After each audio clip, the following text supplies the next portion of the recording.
What is going on, everybody? Thank you all for showing up here for this other live version of Predcast on Kick, the Bearded Wolverine channel here. Sorry, that's a total start to this conversation, but that is what it is. Anyways, episode 41, excited to get to you. We got a lot of talk about, oh my gosh, and we got somebody new to introduce here, so I can't wait to actually do that. So let's jump right into introductions, because I want to talk about this post that Kari posted today on social medias and stuff like that. So I can't wait to get into that.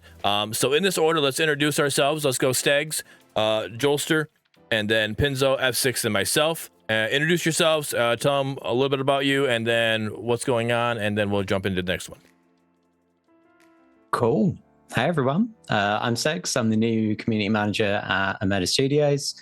I've been in the games industry for about 12 years, and I've been at Omeda for 2.5 weeks.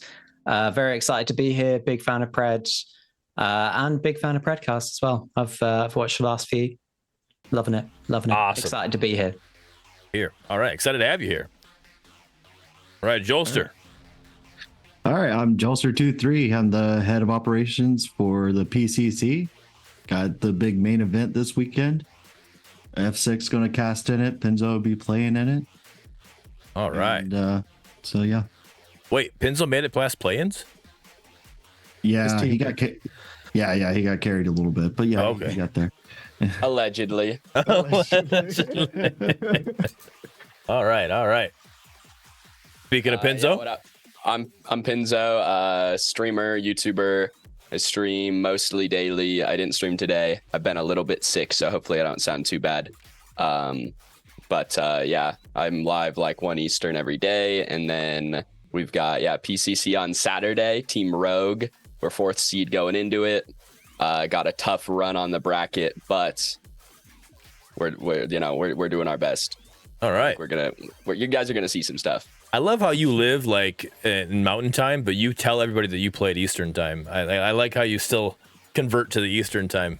It's everyone knows what time it is in their time zone based on Eastern Time, you know? Right. I don't know. That's just how I roll. We are the baseline. Got it. What's up, guys? My name is F6. I stream over on Twitch and Kick. Do some YouTube videos for you guys here and there. And I'm over on the PCC doing color casting, like Jollster said. So you guys can catch me this weekend on the 2nd and 3rd. Some big games being played, and obviously I'm here on the podcast as well. All right. And Jollster and F6, for anybody, just in case, I don't know, how's the weather for one, and if the weather does get bad, you might see them drop off, and we'll just kind of continue going on with a 3-headed monster that we have, just in case. But how is the weather for you guys right now? I know you guys are both in Florida area, so make sure everybody's doing okay down there. Okay. It's just standard Florida weather at this point, but Copy that. weather, so it's very. Yeah, it's pretty good. I mean, the worst part is I had to walk out and like pick up my trash can. But oh man, it's nice and windy. Pretty good. Dang. I know. Gotta have touch grass today. Yeah. Right? Well, you gotta have kids for it, man. I got my daughter taking garbage out and bringing it in now. I don't have to worry about that stuff anymore. All right, but as for myself, I am the Bearded Wolverine, your Michigan Wonder. Excited to get this episode going. I can't wait to talk about this Pred post. But before we talk about that, let's get these people to actually talk a little bit more about themselves, what they have going on. And we're going to do the community member here. Steggs, let us know a little bit more about you, where you came from. Where did you originally start with a community manager or, whatever you are, whatever your title is. Let us know what that exactly is. Sorry. I know you're a community team member. That's what I know you are, but I can't think of the exact title. So forgive me on that. But what is your exact title, and where'd you get the experience to become that here?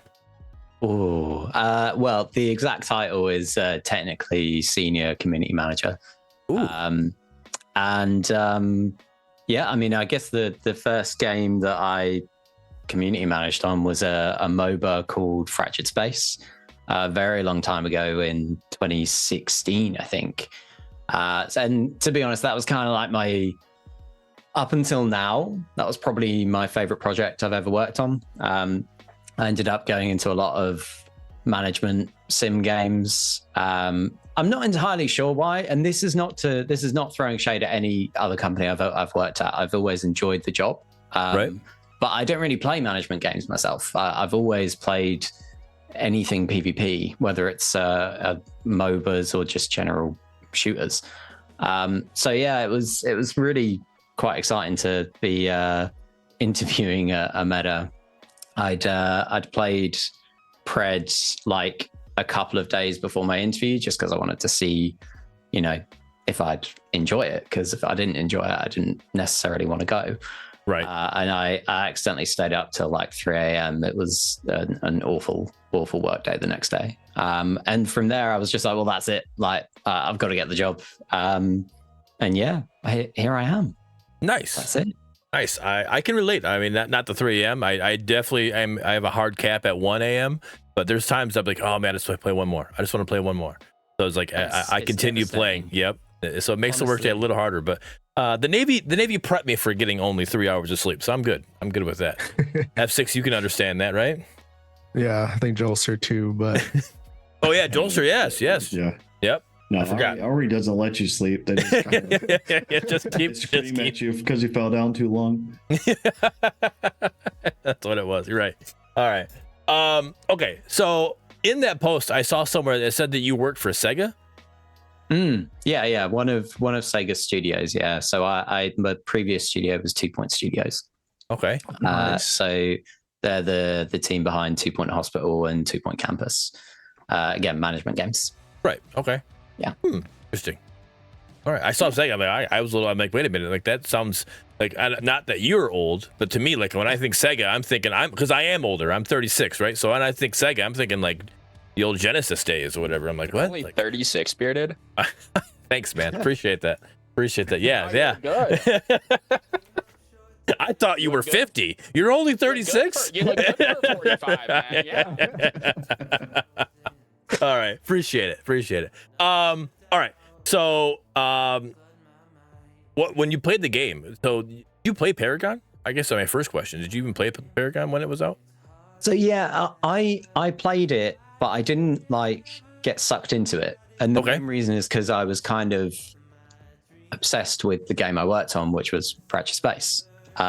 So I didn't really have time for another MOBA in my life. I was just playing the game I worked on. But I remember a lot of us in the studio were playing it and kind of like taking notes to see like what they were doing and how we could sort of like do some cool stuff that they were doing.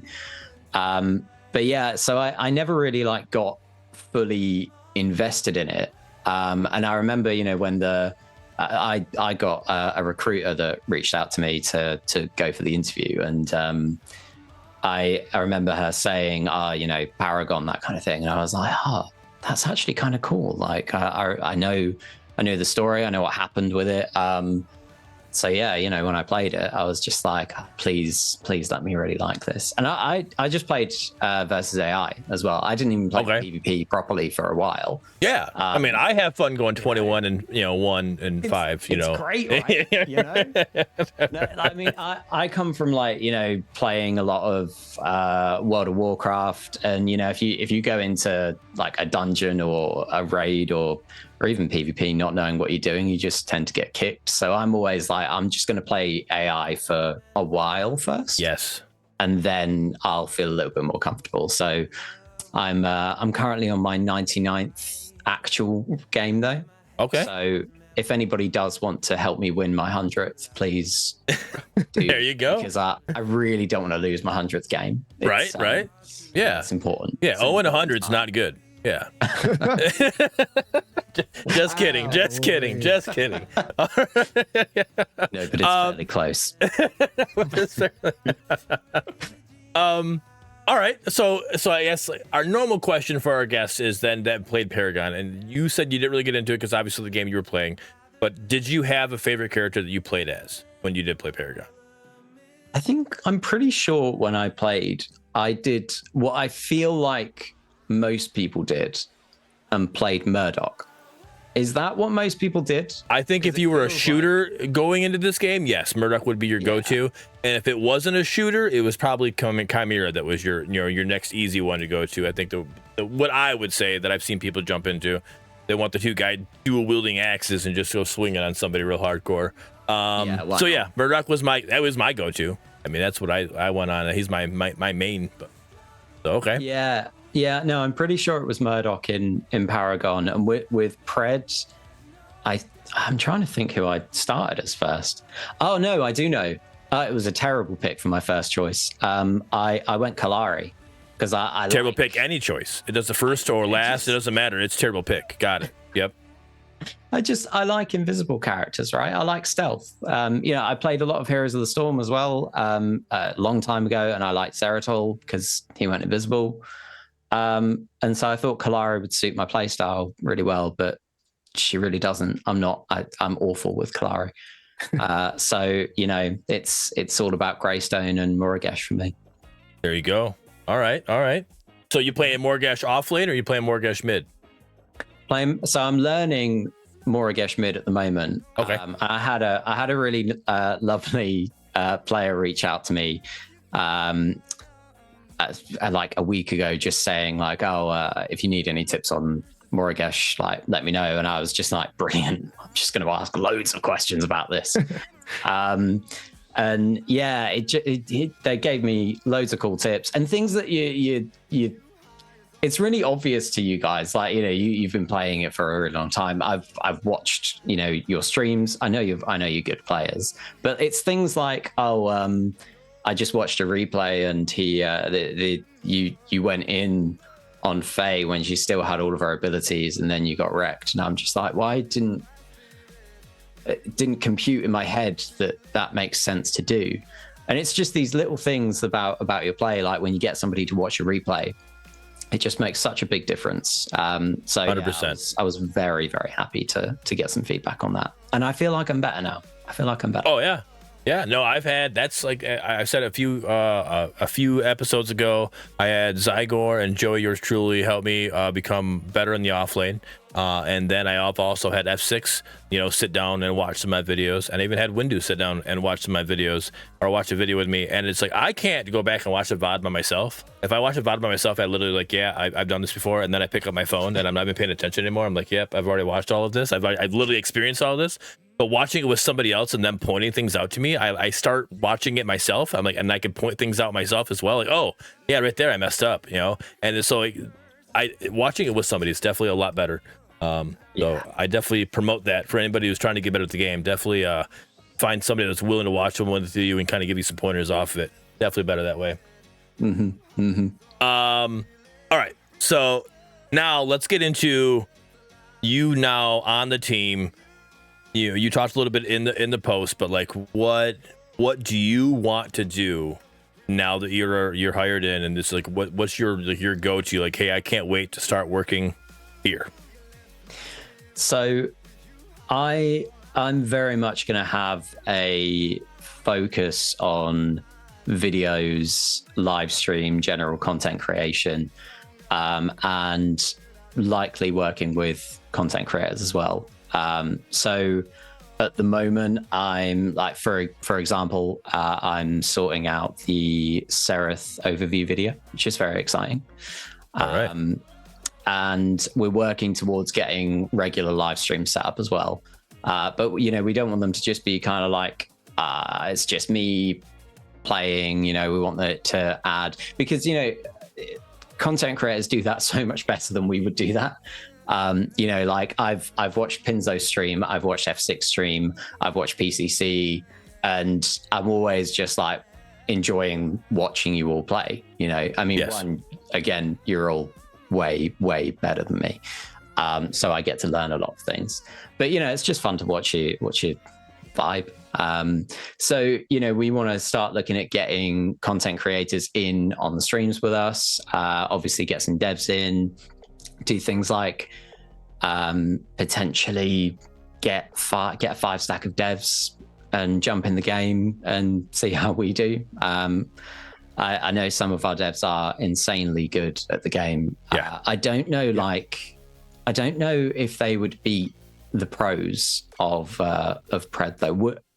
Would they do it? Aren't some of the devs part of the pros though? Like, am I wrong with that? Aren't some of the devs on the PCC team? Like, yeah, quite possibly. I might just. I'm asking Pinzo and F6 here. I mean, aren't they? There's a little bit of overlap. So there's only one now, is there? There's only. Is there only one? Yeah, now there's. Yeah, shit. Ray won one in the past. Yeah, Okay. that was the last PCC, but I think Ray's retired. Okay. Ray's retired. Oh. Retired. Yeah. I like Ray. Still a dev, Yeah. but just Still a not dev. not a Yeah, part of the yeah, pro yeah. team apparently. But all right, That's it. okay, all right. That actually excites me. All right, being a part of the Creator Guild and a partner with Predecessor, and along with Pinzo and F6 here, I'm excited to see some of the stuff that you're talking about bringing in, like even if it's just an event of like, hey, devs versus partners or whatever, and it's just we're gonna stream it and and get a community event going, and having the community come on and cheer whoever they want to cheer on and stuff like that. Like stuff like that would be awesome. I'm excited for doing stuff like that. I can't wait. So I'm excited that you're here, and that's one of the things you're looking forward to. What else are you trying to to jump into besides live streams and working with videos? I think really, when in your first like month or maybe 2 of a new community job, it's quite you're very much like trying to find your feet. Like I'm having a look at just over the Discord what conversations are happening, where I can try and jump in and start getting involved a little bit more in discussions, because it's like I say, I really like the game, but I'm like I'm not so clued up on everything that's going on right now. So, it's like I say, it's been 2.5 weeks. So a lot of it really is just trying to catch up as fast as humanly possible. And, actually start getting involved in the conversation a little bit more. This guy's sitting here like listening to the old Predcast, like going, all right, I'm gonna set the Predcast on play, and I'm just gonna sit here and read Discord, and I'm just gonna listen to what's going on, and I'm gonna read what's going on, and I'm gonna do my best while playing and understand this is the game. I did that before I joined. I watched the Predcast with when Robbie came on it, and that was before. I think that was even before my second interview, which was with Robbie and Simon. So it was quite. I mean, to be honest, it was quite cool actually just seeing Robbie before I actually got to properly, meet him. And yeah, I watched the ones with Jay Shreds as well. Like, I'm doing it. I've got my research on. That's what I'm doing. There you go. But yeah, it's like I said, a lot of my stuff is very much on content creation, social media. I kind of want to get on the more kind of social media side of things. I'm quite interested in trying to get our TikTok going a little bit more. Okay. It's not that I'm necessarily an avid TikTok user, but from a sort of community perspective, it's a good platform. It's got a lot of potential. So yeah, I don't want us to miss out on that. No, I agree. Okay. All right. I'm excited. So any of these videos that you need help, with any content creators, definitely reach out. I know the 3 of us will definitely help out. And even Windu's not here right now. He can't be here. He's still got some stuff going on in real life, not only the weather, but other things going on. So, take care of yourself, Windu. Take care of the fam. But yeah, so you're gonna reach out. I know, and then we got the whole Discord. I know I believe you're in it, right? You're in the Creator Guild Discord now. Yeah. All right. Yeah. So you got a whole list of people there. I know we're willing to help out. So when you get the permission to get all of us in there, let us know. We'll come running. Absolutely. Sounds good. All right. Sounds good. Pinzo, you got any questions for Steggs? Right off the bat. All right. F6? I think we'll get to a bunch of stuff. So no, we will. Pinzo, be kind. Come on, be nice to me. Be nice. I'm just Pinzo. the new guy. I'm just giving you a minute to breathe. That's all. I appreciate it, man. Thank you. All right. Okay. Nothing? Okay. I like Jollster. That's good. Jollster, let's take this time then and talk about what we got coming on this weekend. I know we kind of talked about the week, the introductions, but let's get a little more detailed into the information here. Like, what are the 4 teams? Like, it's 4 teams, right? That's what it is. It's 4 teams left. It's actually it's the top 8 teams. Oh, 8 teams. Okay. Yeah. So let's break them down. Who do we got? So in the top side of the bracket, we have Even Worse Timing versus Noco. Even Worse Timing is our number 1 seed. No Communications, number 8 seed that was decided in the seeding round. Honestly, there's been some changes with a lot of the teams, so I'll be curious to see it. The one that will actually be the first one on stream is Rogue versus For Fun Gamers. Rogue actually has a guy you may have heard of, Wangle. I think Penzo's there too. But Mostly Wangle. Yeah. Hey, Lance only knows 2 out of our 4 team members, all right? Yeah. So, just saying. He was kicking himself on that one. But yeah, really talented team. For Fun Gamers is kind of a newer team that came in, and they played pretty well. Beat Pink Ravens, which is a full of a lot of guys that are top tier in E. Okay. So that'll be a nice little matchup to start it all off. All of these are best of 3. And then on the bottom side of the bracket, you have Rest and Relaxation versus the Professors, which both of them had some roster changes. They're trying to build up. They really want to take a fight towards getting into the grand finals. And been hearing some stuff. We were actually talking about it before that we can see some prizes out of those teams. And then that one's actually going to be the second match on stream. And then the last match that we have in there is Dirty Lake and the Boys versus Pink Ravens, which Pink Ravens is the only EU team to make it out. It's full of a lot of guys from Team Immune, if you followed a lot of that. So you got Empty, you got Tang, you got Neft.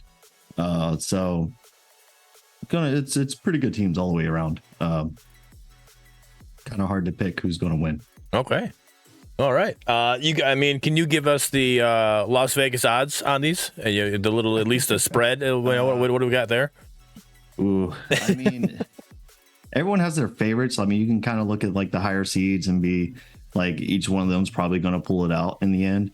But all these best of 3 games, there could be 1 or 2 that could actually pull a game off of somebody. And if you can pull one game, you can pull another one. And this will actually be our first 2-day event. So we're doing the quarterfinals and semifinals on Saturday, and then Sunday is our 3rd place match, because 3rd place will receive a prize. And then we'll do our grand finals, which the winning team out of the $3,500 pot, the winning team gets $1,750 out of that. Okay. So. All right. Now, to get a name for the PCC for your group, like how do people come up with this stuff? Like Rest and Relaxation, or For Fun Gaming, Rogue, Team Immune, like is that because they didn't have COVID? Like where did these names come from? How do we get these names? I mean, most of the players just kind of come up with it. They'll give us all kinds of things. Like, I mean, you get For Fun Gamers, you get, Rogue's pretty good one. Rest and Relaxation was one that threw me off. Yeah, because that sounds like you didn't play Pred. If your name is Rest and Relaxation, you don't know what Pred is. Yeah, but if you knew some of the guys on there, like North and Natty and a few of those guys, like it actually doesn't surprise you as much. There you go. All right. Now you said this is your first 2-day event. Now, obviously that's more time, but I mean, is that less work for you guys, or is it more work for you guys? I get, obviously you're doing 2 days worth, but I mean, like, spreading it out, does that make it like easier on you guys, or is this like, hey, now we got 2 full days that we just got to work hardcore? Like, how is that for you guys and your team, the behind the scenes of PCC? It's easier on like the behind the scenes, like handling the teams and stuff. So like me running my mods that are, doing the drafts with the teams and everything else. Like, it's a little bit easier because everything's more spaced out for us. But as far as production, with like what Choice Plays handles, it's a lot more pressure, a lot more work there. You need more casters. You need more people on the desk, and excuse me.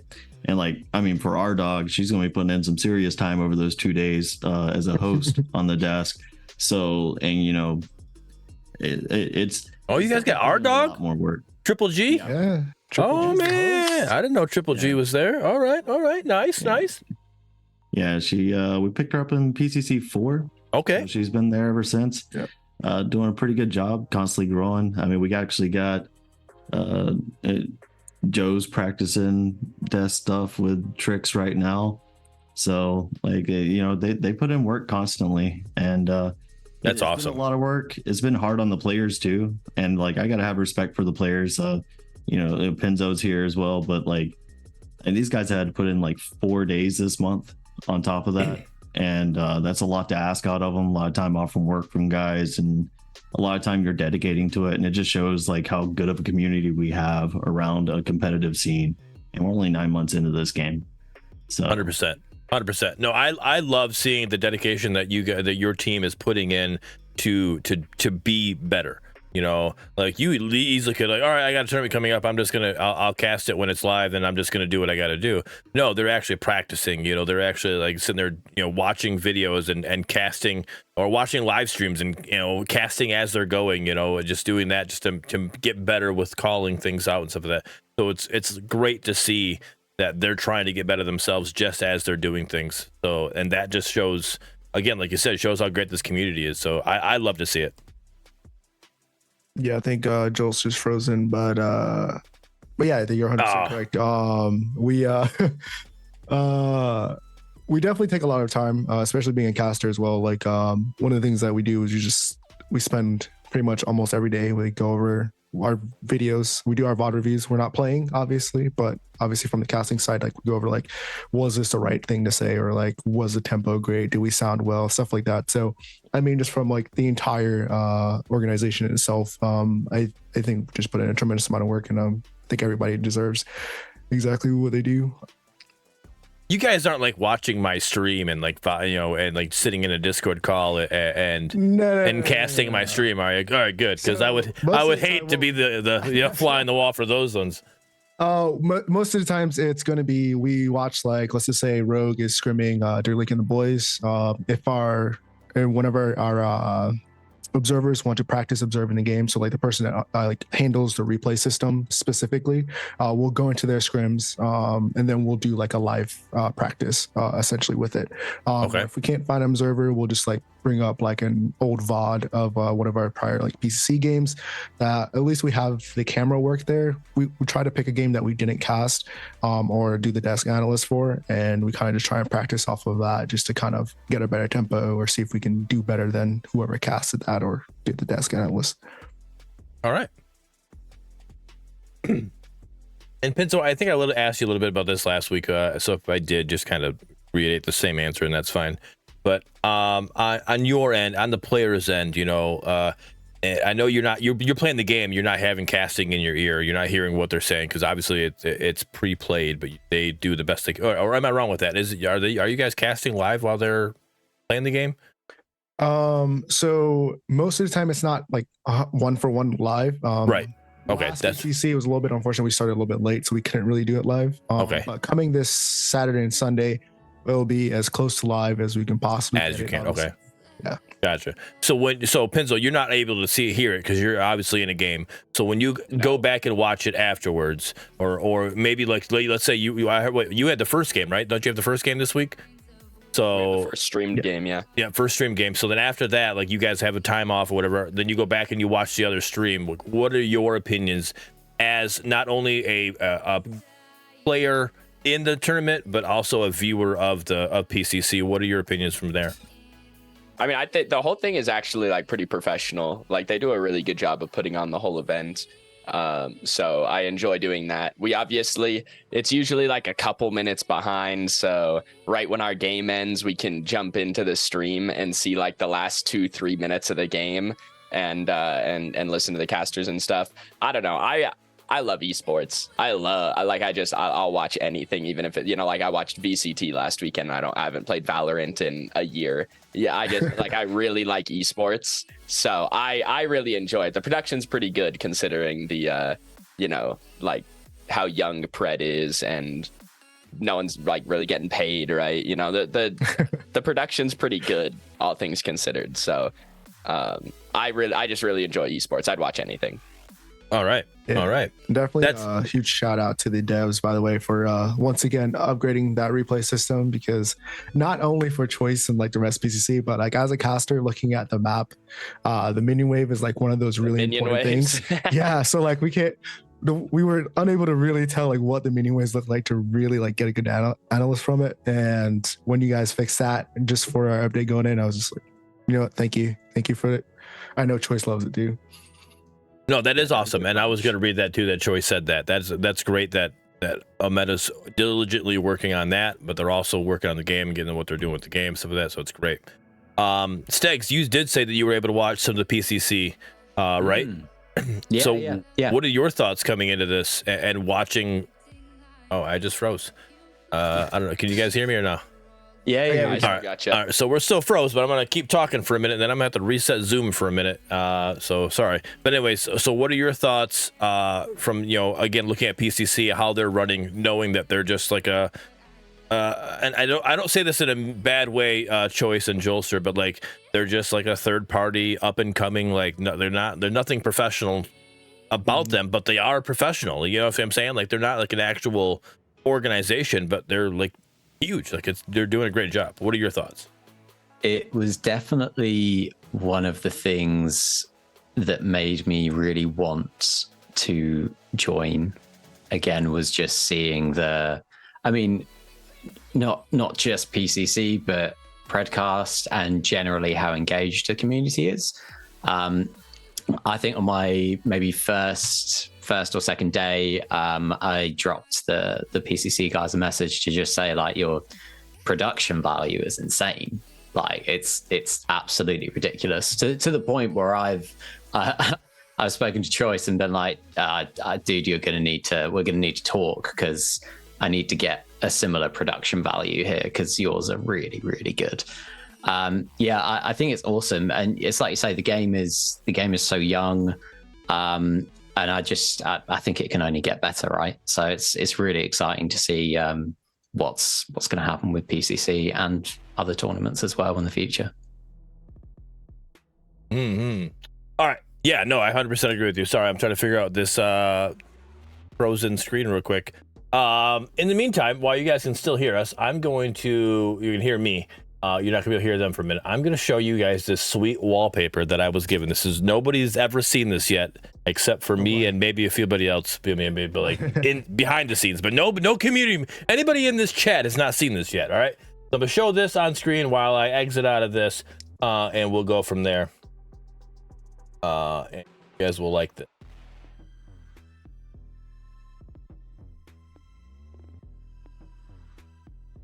Zoom out. Go. Look at this. Beautiful Serath wallpaper. Okay. In the meantime, I gotta hit.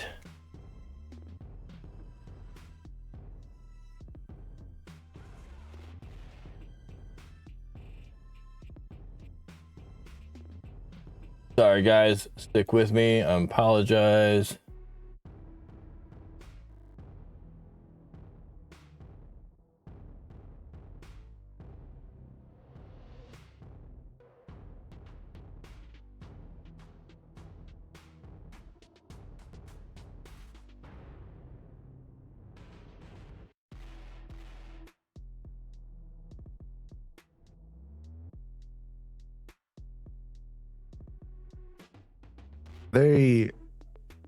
That's so beautiful.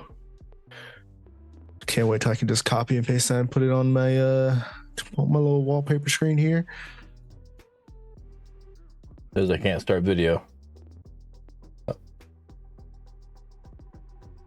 You breaking stuff? I'm breaking stuff, but hey, you guys are good. I gotta figure out that internet drop for Jollster. I don't think he's gonna make it back, so sorry to hear that. Go ahead and keep talking though, guys. Again, what are your thoughts on that wallpaper?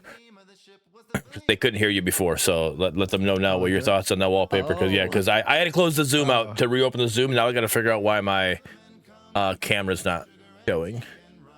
Okay, well, we just thought it was beautiful, and like the way they kind of resembled the actual dark side, not as just like a completely dark black color with like a little red, but like an actual like underworld like flames coming out, and then like not like too much of a bright light coming out of the top, but like just like a nice little sheen.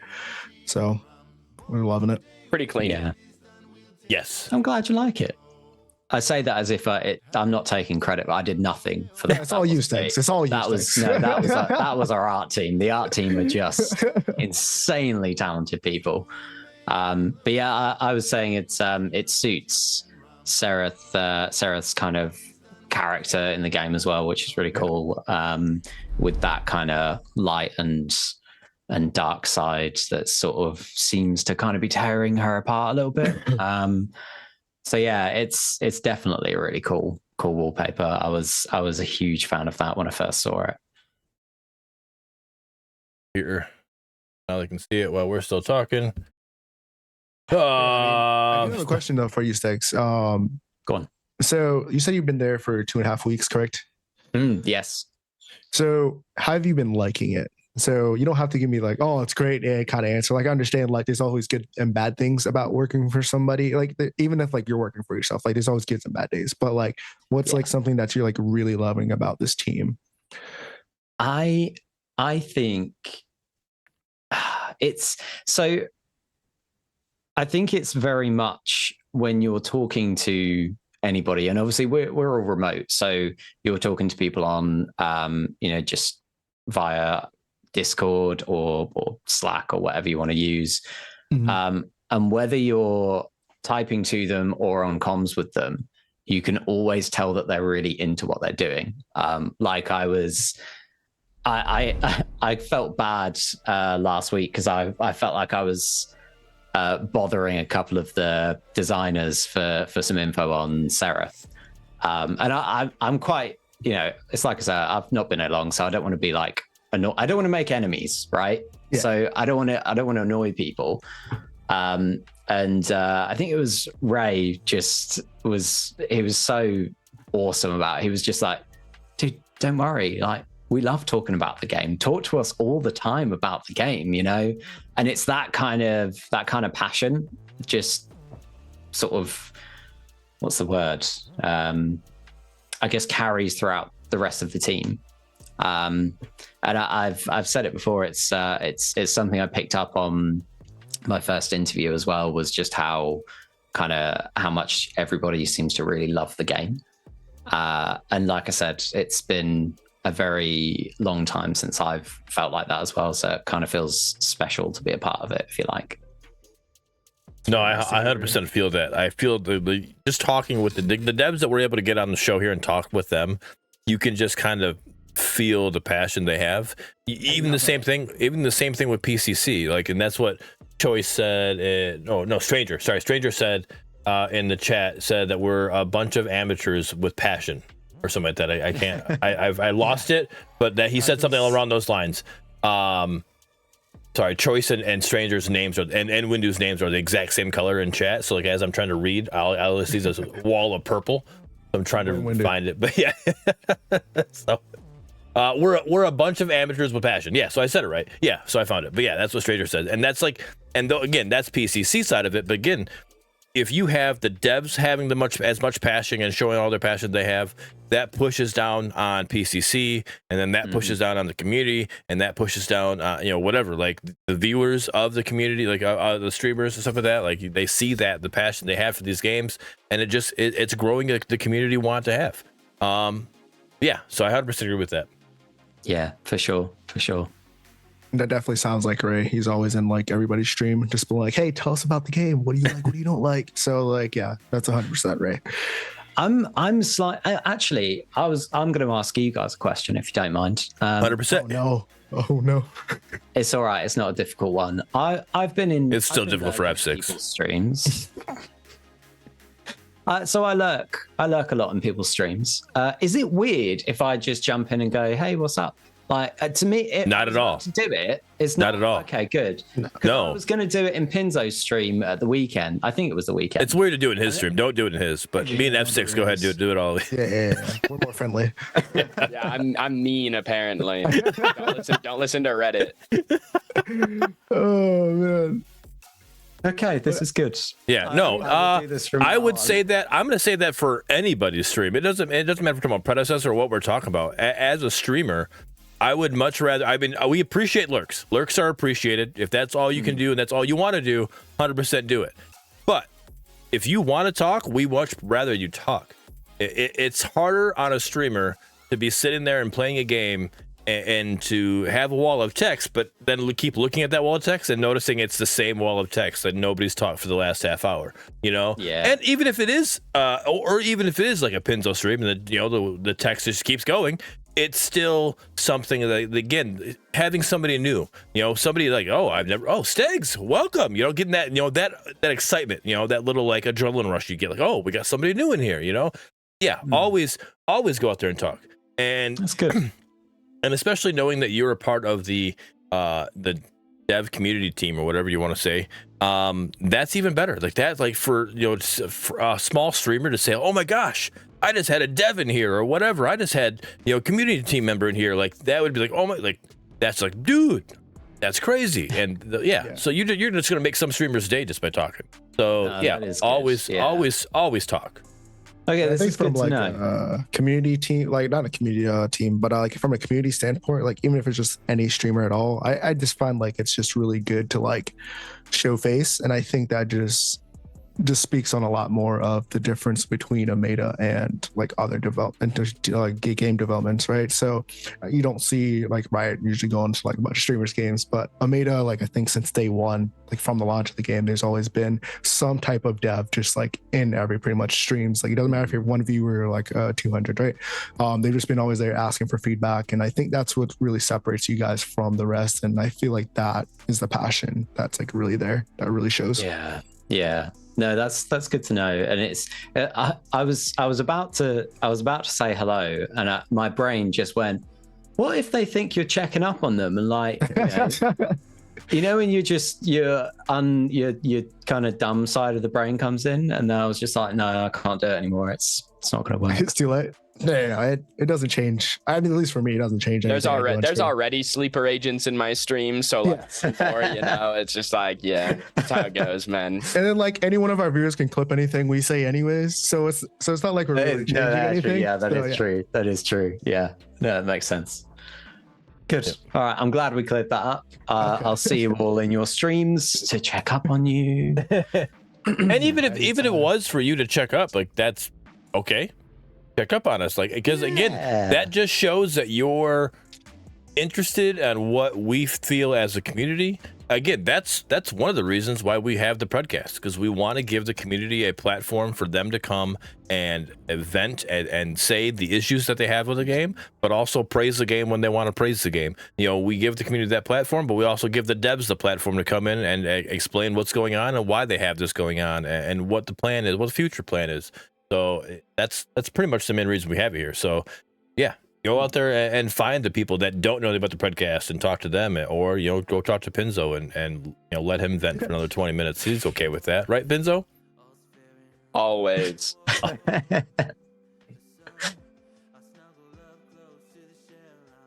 everything working, Bearded? I got everything working, but I also realized that I started without posting anywhere that we went live. I posted it for you. Oh, did you? I didn't see it. Sorry, but either way, I'm making that tweet or X or whatever, Zeet or I don't know, whatever. It doesn't matter. I made that up and I just posted it, and I'm gonna do Discord here in a second. But I let Jollster know to come back if the internet comes back or whatever. He says he's gonna try to get on the phone. We'll see how that works. No big deal there from there. But so besides that and this Serath. Wallpaper, this thing is just it's fire, Good. I love how the top of it is obviously the angel side, but then like part of her is turning devil, and then it's all different. Like it's not like all one. It's not like it's just, hey, from the bottom up, because it could easily just be like this is a division line. So from her top half is going to be angel, the bottom half is going to be devil. It literally is just like intermittent areas. I like how they divided it up. And her is that a mace? That's what that's called, right? A mace. Yeah. All right. Yeah. So her mace is like kind of part of that's turning as well. I love it. The art team did a great job here.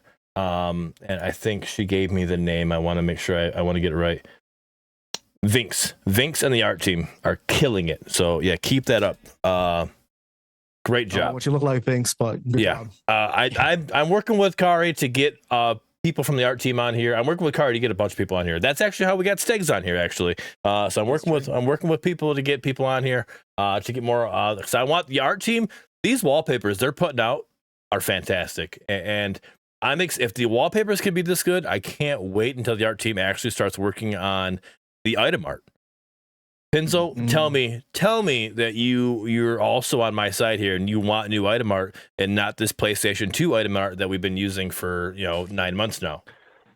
Well, so I've played like 3 other games in the last 3 months that are like early access alpha kind of games, and I have seen pred items in every single one of them because they all have the same placeholder art.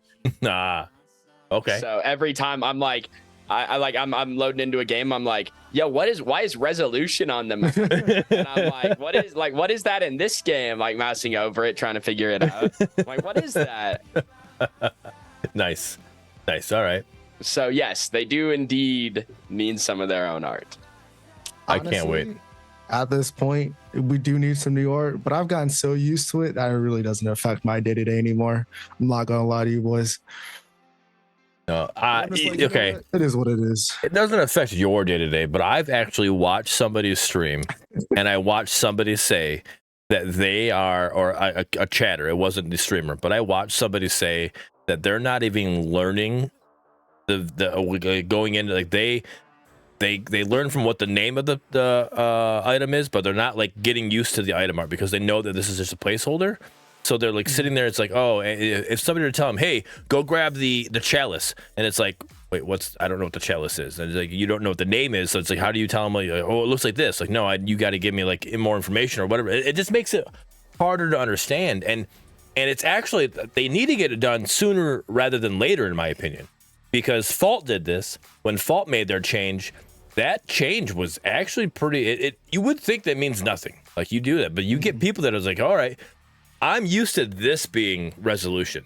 Well, all of a sudden now it's like, you go to get resolution. It's like, where's resolution at? Like, I can't find it. Like that's like, you're looking for what you remember it being, and it's not that. And it's like, it throws you off, and it really throws a wrench into it. It's like, So the sooner they do it, with the lower player base that we have, the better it's going to be for when the player base gets bigger, because it's going to be like, all right, we're good. Like, there's not changes here.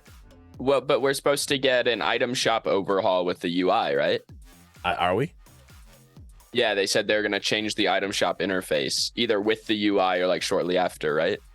Yeah, I think that was like one of the next things that's coming. Item shop interface isn't, to me though, it's not does it item art, but right. Like that's step one. Maybe that's what they're waiting for new item art. I don't know. Maybe that's possibly. Yeah. So like, you know, like we've said before in a lot of these podcasts, like the new UI is like they were saying, like the choke point that they need to get rid of, right? So I mean, I from my perspective, I know a lot of people won't agree with me. Hey, the new UI is coming in season 3. Let's just wait and see what happens from there. Because like, hey, they either gonna hold up to it or they're not, and so that's when we can judge them. So. That's just me.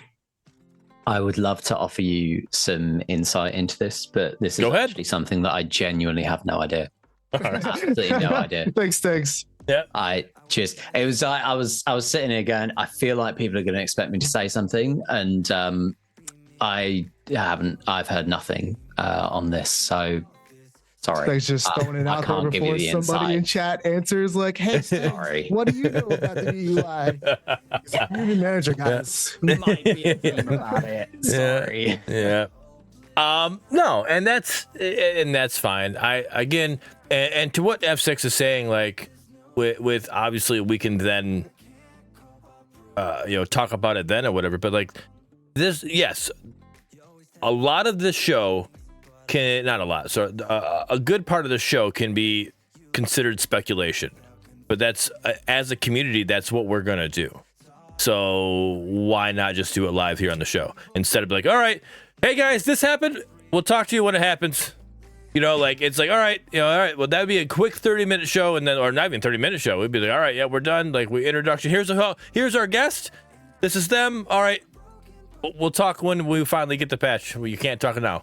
It's something that we're just going to sit here and we're going to speculate on when we have, and we're not going to be like, straight dogging or be disrespectful in any way, or tinfoil hat, maybe a slight tinfoil hat, but not like crazy, nothing like insane, Suit. not Go on every once in a while. not like that, not like the That's got its place now. right, yeah, 100% agree, but not as bad. We're not gonna be the Reddit post that you and Choice were talking about in the Creator Guild today. I'm not gonna talk about it because I don't want. I'm not going to give that any credit or any. I don't want anybody to go look at it because I don't want to give it any the life that it needs. I don't want to fan the flames. You know what I'm saying? I don't want to give it that. But anyways, I just what I'm talking about, right? That we're not going to go that far, but we can speculate in a considerate manner and understand this is what we're talking about. Honestly, speculation is healthy. Thank you. In a community management sense as well, genuinely, we quite like it when there's a bit of speculation. Gets a bit of hype, just conversation. Yeah. It's all good. Right, exactly. Good. Exactly. So I want to go over the predecessor report that was posted today by Kari. And then because with that we get a little information of season 3, but we don't get a lot of information on season 3. So with that, I also, like I said last week, we're gonna come back to a community member did a Reddit post, and they actually did a pretty good in-depth Reddit post breaking down the things that are possibly getting in season 3. And I want to go over that with you guys, and I want to discuss it, and I want to see what we got. But before that, Bearded. No. Neo Civil asked a question. Neo Civil asked a question. Where are we at? Neo Civil, is there any idea how long there might be until the first Steggs Run community live stream? Steggs, that's your question. Oh, I can kind of answer that. All right. So I think we're aiming for sometime in September. So it's not too far away. Maybe like a few weeks kind of thing. Okay. Yeah. Ooh, you good. You know what that tells me, guys? It's going to be yet. I do. I do. It's going to be highlighting. It's going to be highlighting season 3 in the roadmap and start talking stuff like the future. Like, here we go, guys, and introducing everybody. And it's going to be like, here's this. The community managers playing on PS5. There you go. There you go. I'm not going to speculate. I'm going to tell you what I would like to see. So I could possibly change whatever. Wouldn't that be speculating? No. I'm just telling them what I would want to see. So I'm not speculating. I'm trying to give them an idea. So I would love to see what you guys kind of like. Obviously, you guys are going to release the season 3 roadmap, but I would like to see you guys talk in depth about like the timelines of the season 3 roadmap and like where you guys are aiming, and then like what the impact of all these changes are going to do for the development side of things. So is this going to speed it up? So like, why are we releasing ranked, or why are we releasing console, whatever it is you guys are releasing season 3, why are we releasing this at this time, and what importance does that make towards the development of the game? Mm-hmm.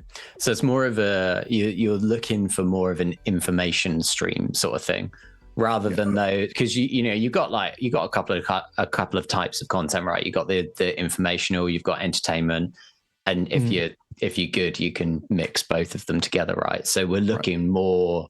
You'd prefer to get something a bit more informational.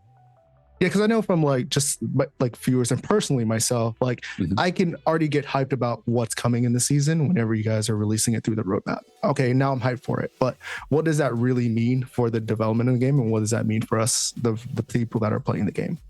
Mm-hmm. Cool. All right. Yeah, we can keep that in mind. I like it. It's like instant feedback here. It's great. We should do this more. Hey, you're more than welcome to come on whenever you want.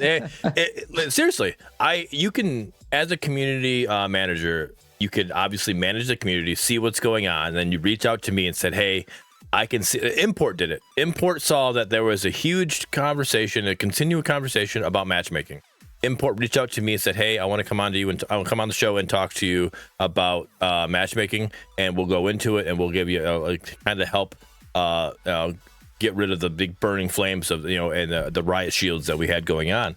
And so if you see stuff like that, you can hit me up and say, hey, you got room next week because I want to come on, I want to talk about this, whatever, and we'll make things happen. So you'll get that instant feedback and stuff like that. So always hit me up. So yeah, great question there. Good job, Neo Civil, on that one, and I'm excited for that one. All right, Predecessor Report. Okay. So Kari broke it down, letting us know that kind of what we had coming up into this, whatever. I'm not going to read everything word for word here. Let's talk about early access season 2. All right, this is to me is actually a big part of it, because this is kind of what I want to talk about. And I know F6 feels one way, and I'm pretty sure I feel slightly different than him. It's one of the hottest topics in the community, so let's start with season 2. While we've made significant progress towards our overall business goals during season 2, we understand that we've had to sacrifice a number of promised features to get there. Fundamentally, we've overpromised. We've listed a bunch of exciting features that we thought we could deliver, and ended up having to push back in order to address more fundamental infrastructure improvements that blocked many of them, such as the development of a new UI, improvements to matchmaking, and implementation of smart toxicity tools. Features that many of you were looking forward to, such as addition of ranked game mode, Soul Reaper, looking at you, and overhaul of the store and new hero acquisition model, have all been delayed to focus bigger tech investment. And what were those business goals? Well, there's 2 key priorities we focused on: establishing a new technical and visual game identity with the new user interface, and getting the game ready for a console release. We're thrilled to say that both of these goals have nearly been met, but more on those later on in this blog. We understand that this season hasn't been perfect. Our pivot halfway through to focus on those bigger goals, combined with an extension of season to ensure Serath got the attention he deserved, because understandable frustration within the community. We've done our best, of course, to maintain some enthusiasm for what's felt like a fairly long and content light season. By offering, for example, more heroes for free than we originally promised, and by stepping up level of communication with blogs like this one. But even with all of this, we know it can be hard to sit through a season like season 2. We're extremely grateful for your continued patience and support. Moving forward, we'll be taking what we've learned from this season to ensure that future seasons, starting with season 3, continue our mission to deliver you the best possible future for Predecessor. All right. So with this, Pinzo, how do you feel? I think that so I'm in a mixed bag. I'm gonna be honest. So yep. did they overpromise, underdeliver season 1? Yes, they did. Or season 2, excuse me. Yes, obviously. Even season 1. I don't know what they did in season 1. I forgot about season 1. I think there's like one or two. No, there was 4 things that got 4 or 5 things that got pushed to season 2. Like major issues. Like, to be honest, I couldn't tell you anything that happened in season 1. But season 2, right? Obviously, they said they were going to do a bunch of things. Didn't happen. There you go. As far as season 3 goes, my worry is that they are going to use this as an opportunity to underpromise and deliver on an underpromise, and then we won't get as much stuff, because now I think they're scared to actually say that they're going to put big things in the game if they think that, well, there's a 75% chance we can get this ready for season 3, but maybe not, so we're not going to say it, and then we might just not get it right. I'm worried that they're going to use this as kind of an opportunity to ease back a little bit, and I don't want that to be what happens. Right. Nope. And that's kind of where I'm at. I feel like I disagree with F6, and I feel like they overpromised with season 1. No, you just said that they didn't overpromise on season 1, so I disagree with you on that. That's why I disagree with there. I disagree with, and then with season 2, I feel like season 1 and season 2, they've overpromised both of them. One, why didn't you learn with season 1 that the overpromising, hey, we've already pushed things back into season 2, and then yes, we were able to get them in season 2, but then everything else in season 2 got cut off because of UI, and I'm personally okay with it, but I also know that I'm a spokesperson for some of the community here, and I know the community's got issues with this. Like, why is the UI taking so long?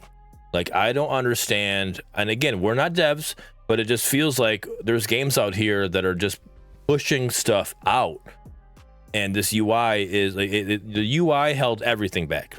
And a user interface, like, what is it with a user interface that is all of a sudden like, hey, we can't put in anything new, ranked mode or whatever it may be. Like, only thing we can do is add heroes and not even add items. Like, we could have added items at least or something, right? Like, that's got nothing to do with the UI. Like, something could have been added more to kind of make the game a little more fresh and not as stale as it was for as long as season 2 was. That's kind of where I'm at. But I agree with you, Pinzo. I'm more of a mixed bag. Like, I'm not like crazy like hating on them, but I feel like it was completely mishandled, and it took 2 seasons to figure it out. And I wish it was figured out a little sooner than that. All right, F6. Now explain your side of it. Okay.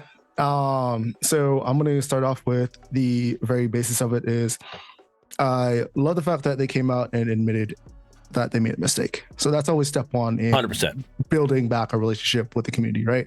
So, hey, we made a mistake. We understand where we made our mistakes. And we're going to under promise into the future because we don't want to do the same thing and over promising when it comes to season 3. The reason why I feel like this is so good and I don't really have a bad taste in it is I understand there's mistakes that happen through either you're growing a business or let's say you're a streamer, you're trying to grow your stream. You never get it perfect day 1. You never get it perfect year 1, right? There's always these things that are going to happen. And it's just in life in general. You're going to have setbacks in life, even if you're not talking about a business in itself. And you can't necessarily be like, hey, Omeda, why are you not perfect? To expect this small developing company that started off with 2-3 people and then obviously, right, they're growing into roughly around 70 to 100 people, like even if it's core or not core, to not make mistakes. And as a community, we need to recognize that there's a lot of things that they're doing good. There's a lot of communities or the development teams that are not as open as Predecessor or Omeda, sorry. And the way they're going about it is they're trying their best to give us what we want, and they're open about like, hey, we made a mistake. We can't deliver this, but you know what? We'll give you something else for that, even though it's not going to make up for our mistake, but it's to at least show you that like we're here for you guys and we're going to try and do our best to give you what we possibly can at all the right times. And so under promising in season 3, I don't think they're going to be like, oh, we under promise, so we're going to keep our bar low. I've never seen from any of the devs that we talked to on Predcast or just talked into in general, like even the Predcast I wasn't on, that said or have any kind of intuition of not trying to do their best in their part of the field that they're doing. So I think they're going to give us our best. And I think them under promising is good for them because they're trying to mitigate that fact of we don't want to make the mistake again of over promising. And then I think they're going to push their hardest, the same effort that they've been doing, and we just had a hiccup of this, the bottleneck of the UI, right?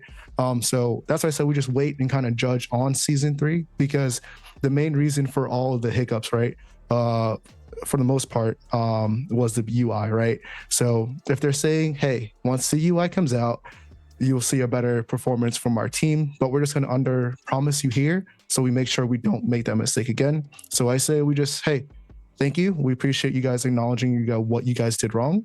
Let's see what you guys go with from the UI on forward. And then that way we can start a new relationship with Omeda Studios and the community in general. So I agree with you. They 100% great on them for acknowledging the mistake and pointing out their flaws and saying they're going to work and they're going to fix it. Right.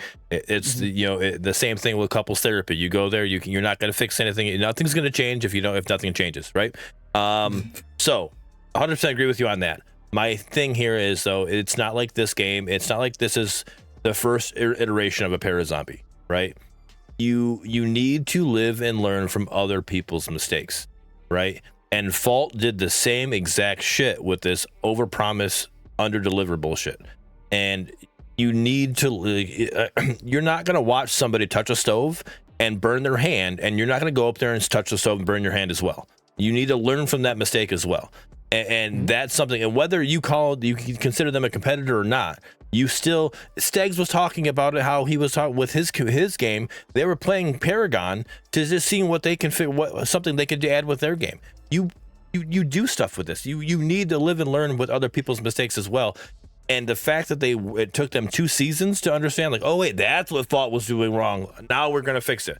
That's the issue I have. It's like, we've already been through this, and I guess maybe if we were a community that, like, hey, this is our first Parazombie we've ever touched, and we hadn't been through this situation, maybe, all right, yeah, I would be on the same boat as you. Yep, no problem, got it. But it's like, come on now, we've already been through this already. 2 years ago, we've done it for 2 years already with Fault. It's like, come on, like, let's learn from other people's mistakes and let's move on. So I got 2 rebuttals for that. One, I do agree with you. Like, learn from the other competitors' mistakes, right?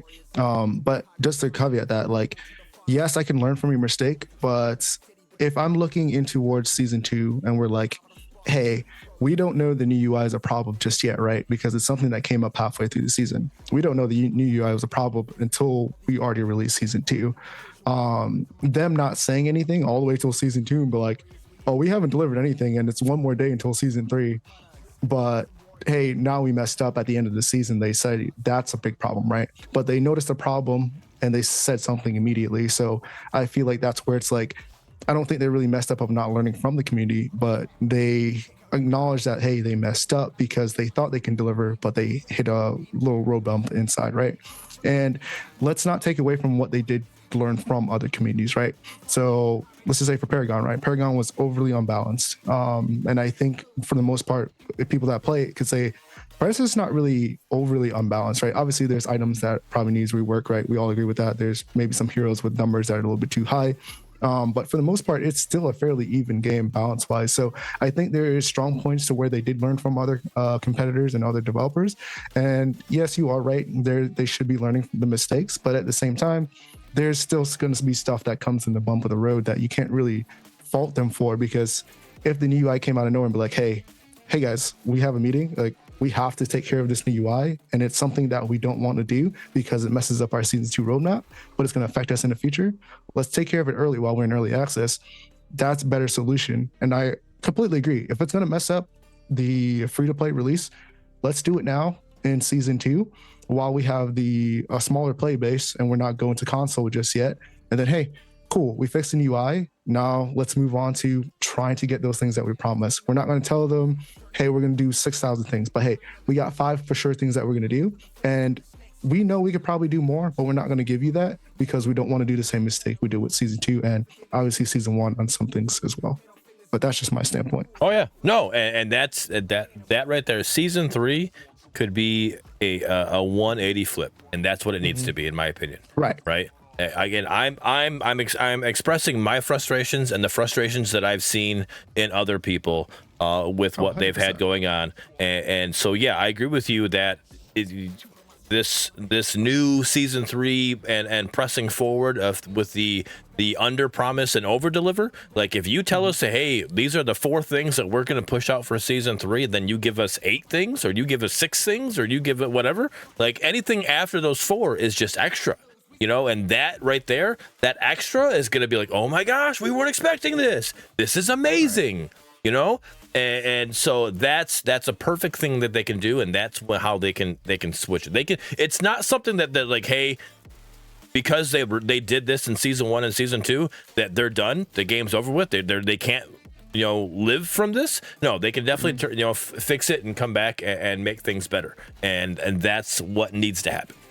100%. And I think also as like a community, to have a little bit more understanding, I think we're very, not that we don't need to be hard on the developers, because we want to make sure they're making the correct game that we have, like that we want for the community, right, to grow, but also be a little bit more understanding of, one, you don't have the insight on what it really takes to develop a game. And 2, it's just, like I said, it's just life. There's things that come in the way all the time, and I think a little bit of understanding from the community will go a great distance, as well as on Omeda's side of understanding the community as well, which I think they've been doing a good job by just like what they've been doing, blog posts. I mean, we've seen a lot of good things come out of them. Right. No, I agree. So I think understanding is one thing, But like from my standpoint, the way that I feel about the UI is the same way that I felt about Xeris, which is when you delay something, my expectations go up. If you have something that is supposed to come out, you know, in when were we like allegedly supposed to get the UI, right? Like June or something like that. And then they were like, okay, yeah, whatever. I don't know. Did they announce the UI? It was supposed to come out in season 2, and it's not. That's the baseline. Whenever it was supposed to come out doesn't really affect my story. But when you delay something like that, my expectations go up. So like when the UI comes out, I expect it to be very good because it got delayed for a full season and the season got extended, right? So on top of being not coming in the season it was supposed to be in, it's a full month after that season was supposed to end, right? And so now we're in this spot where my expectations are very high for the new UI, right? And they said the same thing with like skins, where they were like, you know, we aren't really pushing out skins right now. We're kind of waiting. Like Xeris is coming out. His skin's going to be awesome. Like that's going to be the first thing that'll show us like what we can do. I don't fully fine. I think the skin is fine, but it's not it did not meet my expectations for a delayed hero plus skin. I don't fully back that logic though, Pinzo, because if I tell my wife, hey, I'm going to meet you for lunch, and then something happens at work that I get delayed, I'm still going to get to, I'm not going to come to lunch wearing a tuxedo for my wife, because now I got to be like, hey, I'm sorry I was late. Here we go. I'm not like, I'm still going to meet her for lunch, but I'm now going to be 30 minutes late instead of being, there on time. Making the lunch. If you're at lunch and you order a burger and it takes 50 minutes to come out, you expect it to be a damn good burger, right? I'm still the one that got delayed. It's still my no. But you're not my analogy still works here. No, it doesn't, because you're not the one doing the work, and you're not the one doing the work in that situation. So if the kitchen got delayed, I expect my burger to be damn good, or I expect a discount. So I understand both your points. So I understand where Pinzo's coming from. Like, since you delayed something, since you had the time that you said you needed, I'm expecting you to fulfill your promise. But I don't think they need to over-fulfill on their promise. I think they need to fulfill the promise that they were talking about. And I think the Zara skin is more of like opinionated thing, because, for instance, you might not see it. But I do agree that they need to deliver on this UI. Like, it needs to be what they're hyping it about. I don't need it to be like the greatest UI ever invented, but I need it to be something that really changes how I feel about the game. And I do understand, and that's where the point where Bearded Wolverine comes in of like, I don't need you to overshoot it. Right. I just need you to make sure you deliver on your promise for the time that you said you needed for it to come in. And when it comes to the burger situation, you said that you need to be discounted or something like that. Then, I mean, that is where the extension of the season is there, to give you more time to be able to make sure you get everything done with the season pass. That is where the heroes are actually free for this time being. Like Xeris and Morgesh, we were supposed to pay for them. We were supposed to either grind for them or pay for them to be able to unlock them, but we got them for free. So that is your discounted burger in that situation. Okay.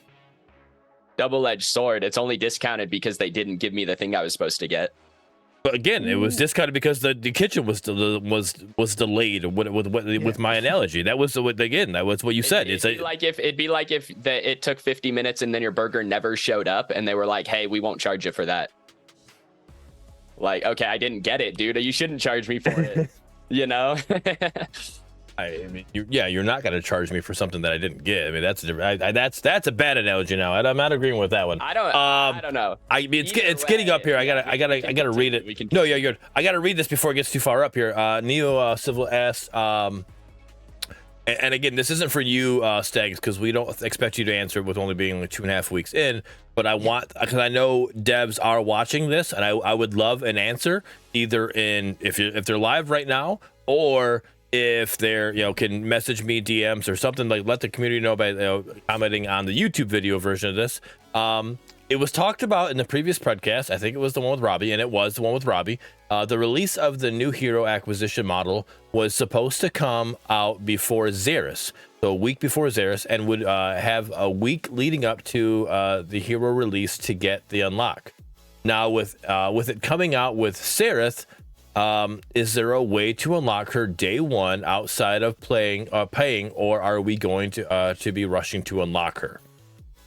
So any dev that is watching and has the answer to that question for the September 12th release of Serath, is there going to be something Is there gonna be information we could post, whether it be a social media post or commenting on the video? We would love to have that answer. So yes, great question there. That is a very good question. If a dev doesn't get back to you, I'll try and grab somebody as soon as I can to Perfect. talk to you. Say you're all good. All right. Big Doink, I'm reading your question real quick. I'm just seeing. All right. If console is so close, wouldn't hey we aren't sure, but console could be this month. If everything goes perfect, which it never does for anyone, obviously. True, Big Doink. It will be say October, but yet it's just been vague terms like the famous quote or in the article saying, yeah, this closer again. At some point, the horse will stop following the carrot on a stick to just eat some grass. Like maybe Overprime with how flashy they make everything for new players. Sure, game's trash, but it's getting updates hella. All right. We're going to discuss that a little bit more deeper when we talk about the when we get farther in the predecessor report there, Big Doink. So I'll get in depth of what I think about what's going on with the console there. But as far as the carrot, like they're going to get, like, again, I understand what you're saying. It does feel like it was something that we had with the Fault community. It was that soon TM, you know, it was like, that's what you just got told all the time. Soon it's coming out. It's coming soon. It's coming soon. It's coming soon. And you get, and even Intharth, I remember before Predecessor really went full in the early access point, Intharth made a picture, I thought, or maybe he posted one, and it said relative soon being relative, and how it being like it could be like anywhere from here, and there was a huge timeline of like space, and anything in this is soon, and it's like compared to what other people are talking about. So it does suck. I completely agree with you. I do think they can give a better time frame on their expectations. Yes. And then caveat with, this is what we are trying to accomplish, and like make sure that's clear. Like, hey, Q1, Q2, whatever it is, like, or this month, we're trying to accomplish this, but do understand like this may be like delayed. Right. And I think that's where you need to learn them as a team. They need to learn, they need to see like, hey, we really think that we can get like, again, this is just me putting numbers out there, right? This is not them. This is nothing coming from Omeda. This has nothing to do with actually how it works. But let's say we really think we can get full release in January, which would be early Q1, right? But let's just say Q1. Because if we say Q1, that gives us until March, the end of March, right? So if we can't go full release in early January, which is where we actually think we can do it, that gives us a month and a half buffer of like of getting it to where we want. And so when it does come out in March, we met our goal. We told you it was Q1, we got Q1. But you need to give yourself like, hey, this is where I think it's gonna happen. Let me give myself this buffer, and now we're gonna cut it off here. We're gonna get you console by Q3, and wait, it's still Q1. Okay, well, we still got 2 quarters to go through, right? There you go. And then when you said by Q3, and when we get it in Q2, bam, all right, we got it earlier than expected. Got it. Awesome. That's what they need to do. They need to give a little bit better, and not just, hey, it's coming soon, right? They need to give us a little bit more like Windu's always one that he wants actual dates. Give me dates, right? And I'm one that I'm like against dates, because I think dates give you a hard point, and it's like, give us more of a soft point, but like just not just soon, right? Soon's too soft. I need it was the Goldilocks and the 3 Bears, like, all right, this one's just right. I need something just right, not a hard point, not too soft. I need just right. Give me that. Yeah, I understand that. I can appreciate for sure the frustration behind not getting dates. I think, correct me if I'm wrong, but I thought that Robbie had come on Predcast and at least mentioned end it by like this year, right? Yes, console by the end of 23. Yes. Yeah. So I mean, that's that's something, and it's very difficult, as you say, to give an actual date. We know that it's going to be coming in in season 3. And I believe that we will look to be getting actual dates out to people. I don't want to say this. I don't want to say the word soon. But Eventually. It's soon for the date. That's what I'm saying. Okay. All right. Hey. But yeah, we get it. I definitely understand the frustration there. Right. That's what I appreciate, right? Yeah. Yes. Great. All right. Now let's go on to season 3. So let's talk about early access season 3. With the curtain coming down in season 2, it's finally time to talk about season 3. Release date. Season 3 officially starts September 12th, 2023. It'll begin as soon as we deploy the version 0.11 and game update. What can you expect with the version? Expect from early access season 3? Well, and as we've already touched on, we've learned a lot from season 2, and we'll be focusing on a more streamlined list of features that we are much more confident that we can deliver. Put simply, our goal is to underpromise and overdeliver. Although it may be smaller list than before, we've picked features that we believe will have the biggest and best impact on the predecessor community and long-term health of the game.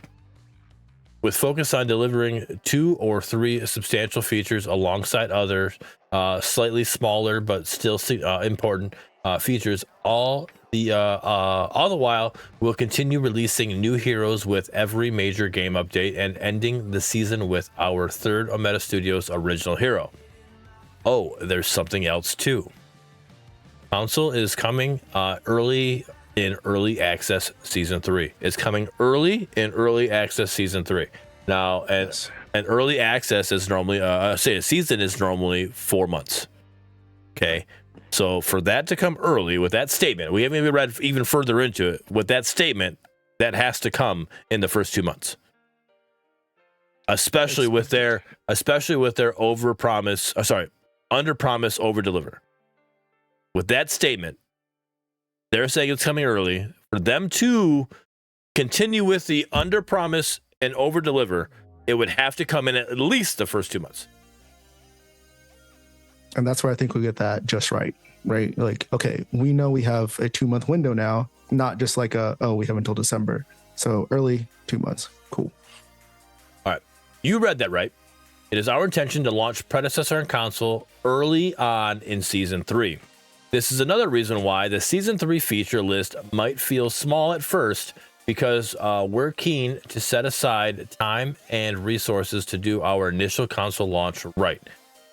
Game development is a complicated process, and we expect many new hurdles to overcome as we transition to support these additional platforms.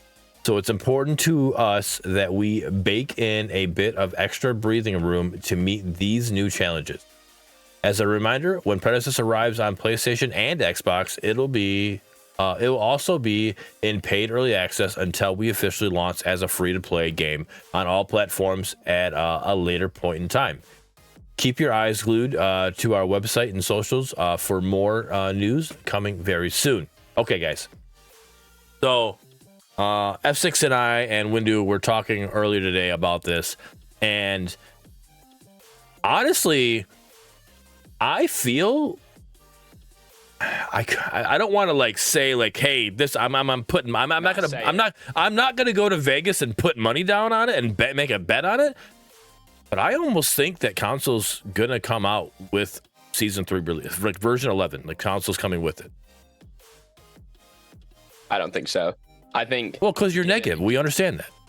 Well, so if we're getting the UI with Season 3. My thought process is that they want to iron out everything and then they'll drop it with the next big patch. Okay. So you're saying you would say version 12 then? The one month after right. Season 3, yeah. Right. Because they'll want to iron out all of the UI stuff, right? But I think the UI stuff, for one, the UI stuff is pretty much made for console. That's the whole reason the UI is even being messed with as much, right? That's what we've been talking with Robbie and going into this, right? So it's made for console. So I think that being worked on is already being done as we're talking right now. Like, hey, we're working on it. Like they submitted it. Like when Robbie was on with us, They were submitting it the next week, right? That was a Wednesday. So when Monday was a holiday, I think. So it was going to be that Tuesday they were going to be releasing it, right? Or sending it to Sony to get it looked at, right? Their patch or whatever, however it works, right? And so that was when was that? Was that July that he was on, guys? Somebody help me out with that. I think it was July. Ish. Yeah. So again, so we're like, all right, we're handing over to Sony our version of the game in July. So they go over it. They give you, hey, this is the problems we found with it, and then you fix those problems, and then you hand it back. Hey, we fixed these problems. All right, no, we still have these issues. All right, you fix, and then you keep doing this handoff, and to the point is like, all right, July, June, August, and now here we are in September. We've already done. I feel like all that's already been done, so you could introduce the UI and console at the same time, because UI is made for console. So I think they had the majority of UI done. I think the extra week is to clean up the UI. And I feel like if they're going to do a console launch, I think they want to at least either do a beta test or to go in and be like, you know what, yeah, we'll just launch it with the UI and see what comes out of it, maybe like a free weekend. But that's just my thinking about it, because I don't think they're going to just launch console without actually testing console. Obviously, I'm not in IT, so I don't know if they've been testing console there. But I think that would be their strongest point. Here's my question for you guys: is realistically, like with taking a realistic look at it, with paid EA on console, with the abundance of things like Xbox Game Pass that just gives you so many free games in a month, what do you guys think the realistic growth of the game is by hitting PlayStation and Xbox? Let's say they come out at the same time, PlayStation, Xbox. What do you think the realistic growth of the game is if it's paid on console? 2 times. You think it'll double? So if we're at 1,000 players daily right now, you think it'll be 2,000, or you think it'll? So I think the initial 3,000 release will be roughly about like 4 times. But I think what we'll end up with as a concurrent player base will be 2 times after. Okay. I mean, I've seen come out perfect. It's not going to come out perfect, and that's right. and I again, that's why it's coming out as early access, and that's again, I even said this in another Discord. That is also why it's paid early access. The people don't understand it, and I don't get how they don't understand it. It doesn't make sense to me. Like, I don't like early access. Like literally the reason why Predecessor right now is still a paid early access, and the reason it's coming into the console as a paid early access is because that's a gate.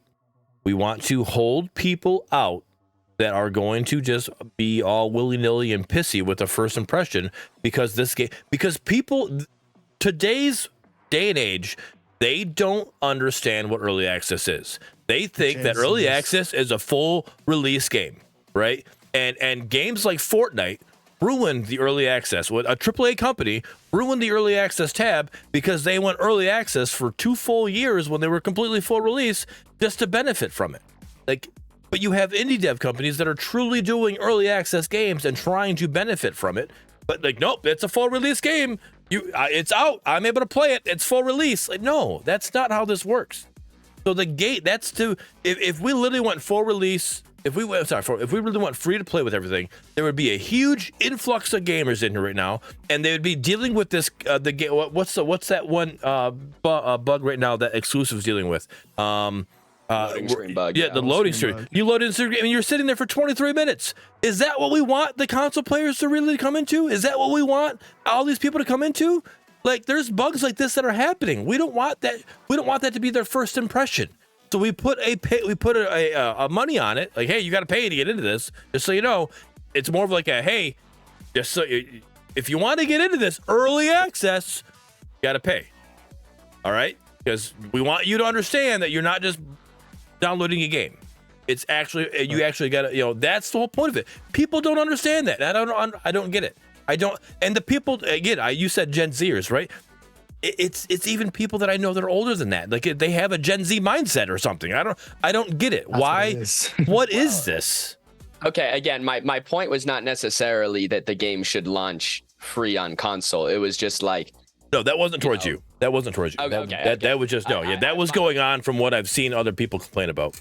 I was just looking for like a realistic guess of, because it will be paid, right? A lot of the people that played Paragon on PS4, right, it was free by the time they played it. So A good amount, yeah. But Paragon also was a paid early access. It was, and you had hardcore people that were playing it, but I would like the majority of the player base probably joined when it went free to play, right? That's just kind of how a lot of games go. Free games get more people to click on them. That's just kind of how it works. Right. I was just curious what you guys thought a realistic estimate was, because it will be paid to start on console. Like what you guys think the boost in players would be. I guess I look at it this way. I can't give you a number. I think F6 number it's a good number. Like I would be happy with that number.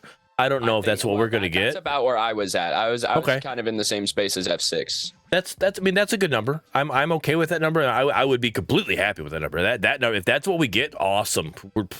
Keep it up, right?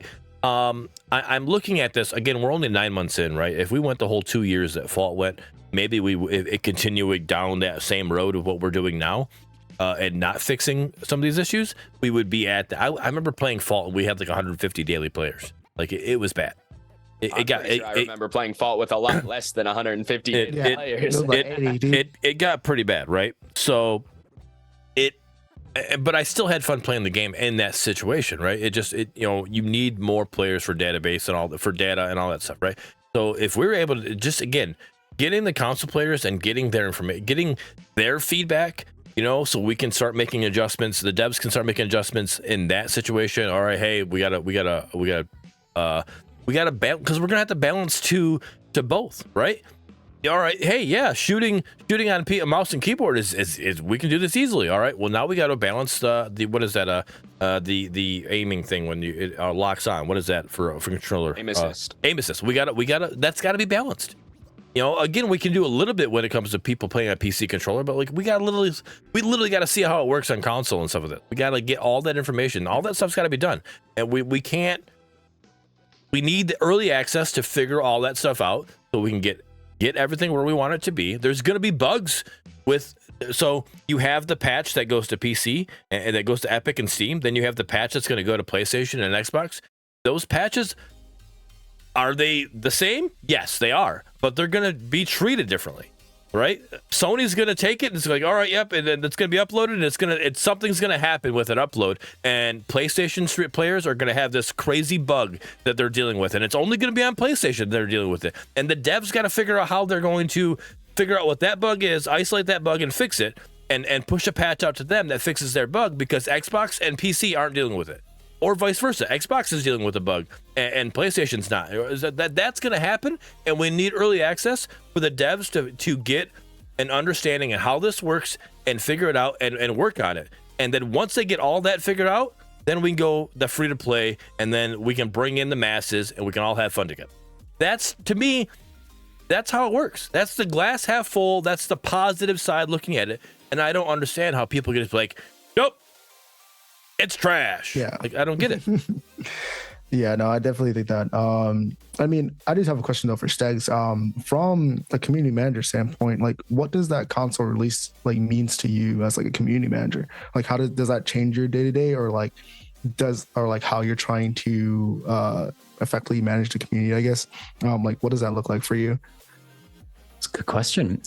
It's quite interesting to try and, I guess, reach a console audience, because it is a little bit different to when you're working primarily on a PC game. But if effectively you have your I don't want to talk like horrible marketing terms, but I'm going to have to.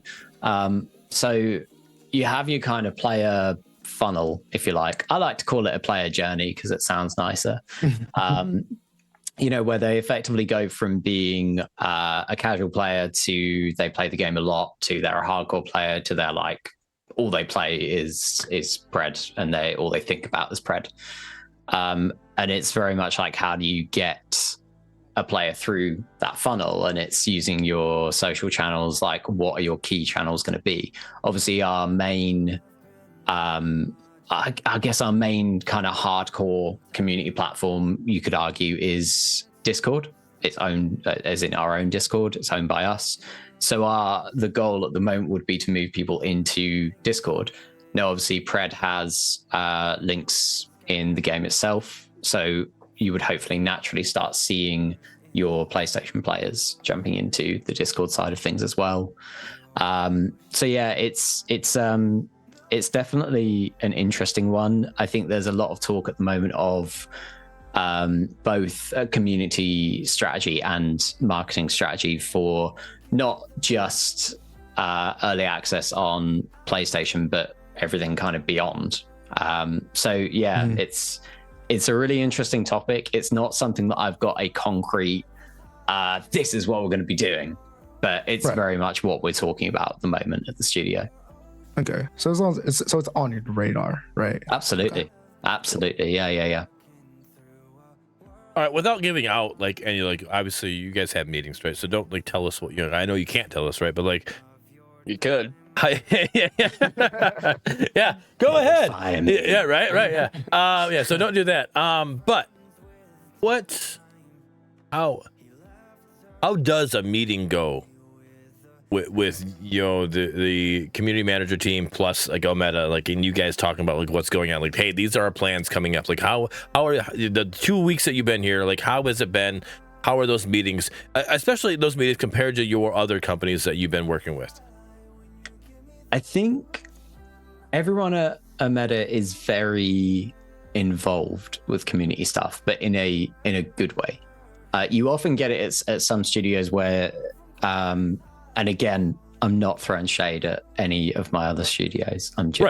We're just talking. I don't think they're here watching anyways. You're good. You know, you can often get studios where you'll have people come into a meeting where you're primarily talking about community stuff, and what they'll do is, I suppose, question a lot of what's going on, but in a you're doing it a little bit too much kind of thing. Like you're questioning everything rather than the important things, if you know what I mean. Whereas at Omeda, it's different in that, you know, you've got people like Robbie in a meeting who absolutely understands community and social media, you know, coming from being a content creator himself. It's quite refreshing, really. So there's, like, I'm not gonna lie, I haven't had a ton of big community meetings with the heads of the studio. That's usually a Akari thing. But, you know, we have a weekly meeting where we have Robbie, Simon, Jeremy, who's the marketing director, and we chat about what we're doing in the community stuff. And it's usually always good feedback, like, have you thought about doing something like this? And it's generally a very productive meeting, which is really nice. So I get from that, like, community, you're being heard. Like, even though there's a lot of people all the time, even like Reddit in the Discord, like, why are they doing this? Why are they doing that? I mean, it's not like they're not hearing you. It's more like, can we answer you at this point, right? Like, can we give you an answer that you like? Can we fix the problem that you're going to right now? Yeah, to be honest, I honestly think that's probably one of the most frustrating things about the job is when not community people being upset. When you want to be able to answer something but you can't yet, and whether it's like, we know we're going to tell you in a week, so we can't say anything, but it's going to be kind of frustrating for that week, or if there's it's okay. It's like Pinzo was saying earlier about the items, the item art, right?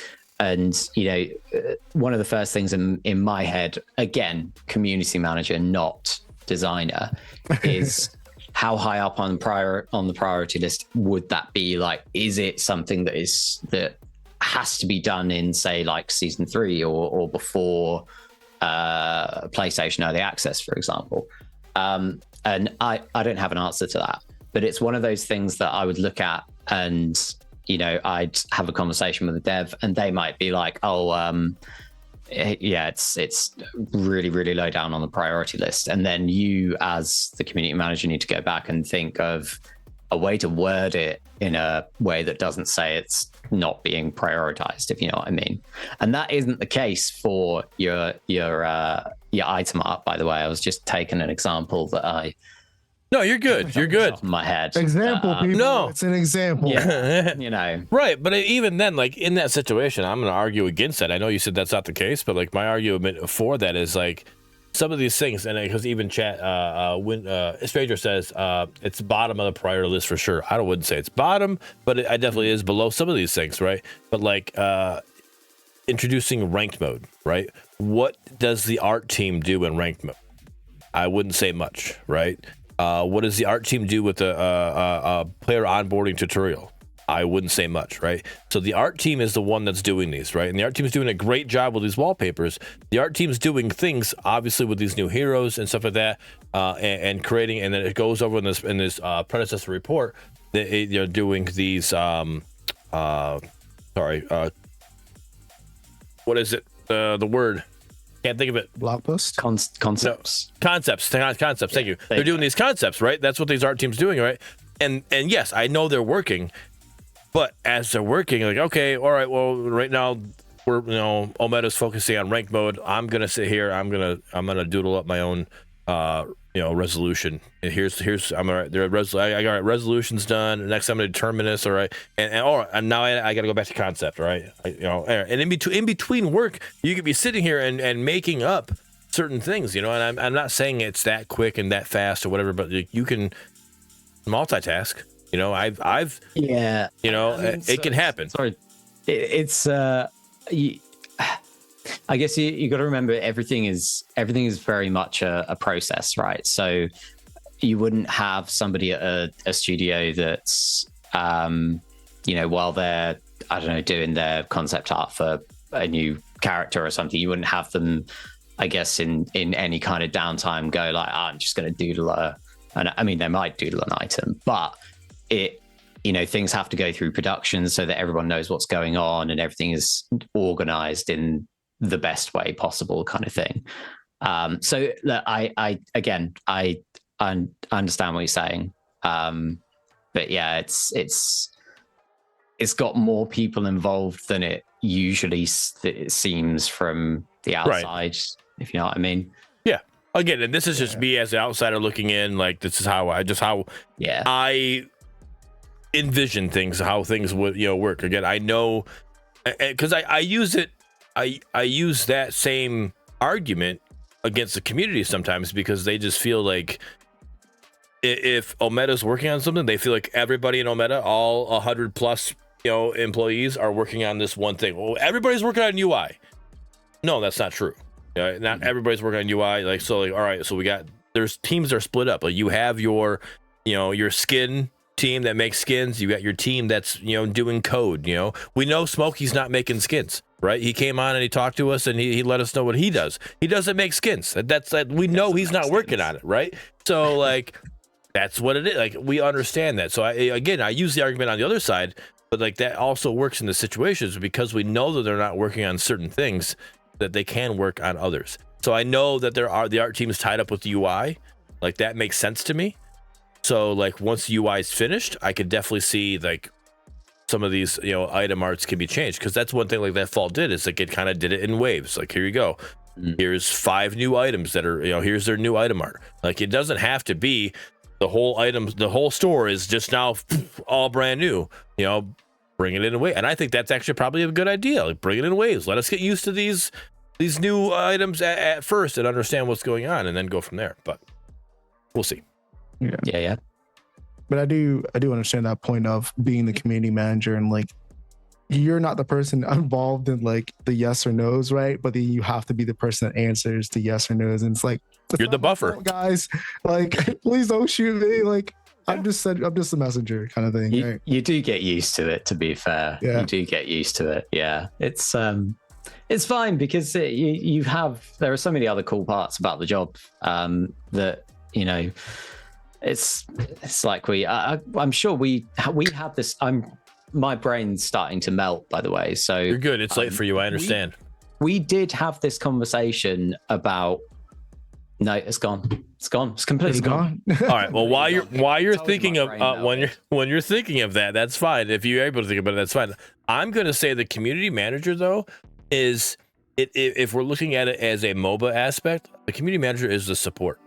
They're the ones that are they're going to sit there and they're just going to take that, like they're going to body block all these shots from the community towards the devs, the ADC, and they're going to sit there and take the damage. Like, okay, nope, I got it. I understand. You're upset. And they're going to absorb it and they're going to do what they can to be able to reply and like give the best answer back. You know, that's what I would say that a community manager is they're the support role in this situation. Yeah, I think that's actually a really good analogy there. And to be fair, it's actually even at Omeda, it's sometimes it's hard to get the developers off Reddit.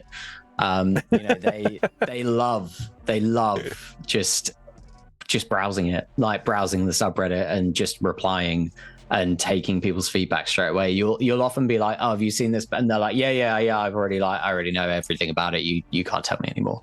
They're not that rude, but like you get the picture. Yeah. Right. So yeah.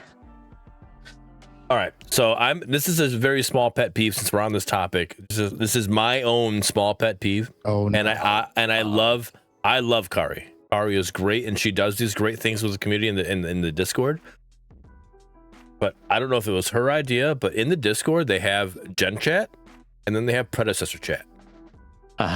And Gen Chat is for you to talk about anything that's not Predecessor, whatever you want to talk about. You want to talk about the toast that you had for breakfast and the noodles you had for lunch. That's where Gen Chat's for. But anything you want to talk about Predecessor is Predecessor, right? That's where the Predecessor Chat is. And Kari, I love you to death. You do all of your little teasers in Gen Chat, which I have muted because I don't care about the toast that somebody had. I don't care about the noodles they had for lunch. I want to know about Predecessor. So either we get rid of the Predecessor Gen Chat thing and let everybody talk in one Gen Chat, which with most Discords is how it is, or we do our little teasers in the Predecessor Chat that are involving Predecessor, that we're teasing this stuff coming up, because that's where I sit at. And I shout out to Jomo, because Jomo like hits us up as soon as there's a teaser shout out, bam, I got a DM. Like, all right, thank you. Because if I wouldn't see it because I got it muted because I don't care about people's toast. Like, that's just where I'm at. Well, for starters, I can't believe you don't care about people's toast. That's insane. Yeah, I mean, I get it. I understand that. You know what? I'll ask her about it tomorrow. Why not? Today, even for me. But yeah, I mean, if it is as far as her doing the leaks in both, if she puts a leak in Gen Chat, then also puts a leak in Predator, I know it's more work for her. I get it, but like, it just doesn't make sense to me. Like the Predecessor Chat, this is for Predecessor. That's how I understand it. And I'm like, wait a minute, where's these at? Like, people are talking about, oh man, they talked about this. Like, what do you mean they talked about this? They're like, oh, Kari said this yesterday. I'm like, what do you mean Kari said it yesterday? Like, I'm like, so I go, oh, let me look at Gen Chat. Oh, there it is. Like, this is not where and that's just how I feel. Again, that's my pet peeve. I know not everybody feels that way. But in my mind, that's how it makes sense, and it just bothers me. I can understand it. We'll take your feedback there. Yeah, I appreciate it. Because you're a boomer, Bearded. I am 100% a boomer. I told you how old I was when I started the stream, all right? I'm a boomer. I get it. Okay, all right. Wait, I got a quick question just while we were talking about the other community managers. Yes. Steggs, can you tell us who is going to be voicing the Serath trailer? Nobody, hopefully. Assuming Nabori is not doing it. As in the like the overview things. Yeah. Me. It's you. Me. Oh, that's what you meant. That's what you meant. Sorry. Okay. All right, good. Yeah. Good. No, it's me. All right. Sorry, I thought you meant like voicing a character. I wasn't expecting an answer. I wasn't expecting yet an answer. Okay. No, okay. that one's an easy one. But I have various different voices. That not like stupid voices, but there's a radio voice and a Can you give us a little tidbit? Can you like kind of like just break into a little bit? No, it's going to be. It's hard to do it on the spot. You can't ask voice actors to do it. As soon as you said that, my brain was just like, "Don't do it, do not do it." But yeah, no, the Serath, the overview videos are voiced by me. So okay. All right. Hopefully people won't hate them, but look, if you do, you need to tell us so that we can not have me do it again if you hate them. We'll give you the feedback. We'll just have you choose a different voice. It's fine. Yeah, Do you that's want it. us to hate them? Do you? No.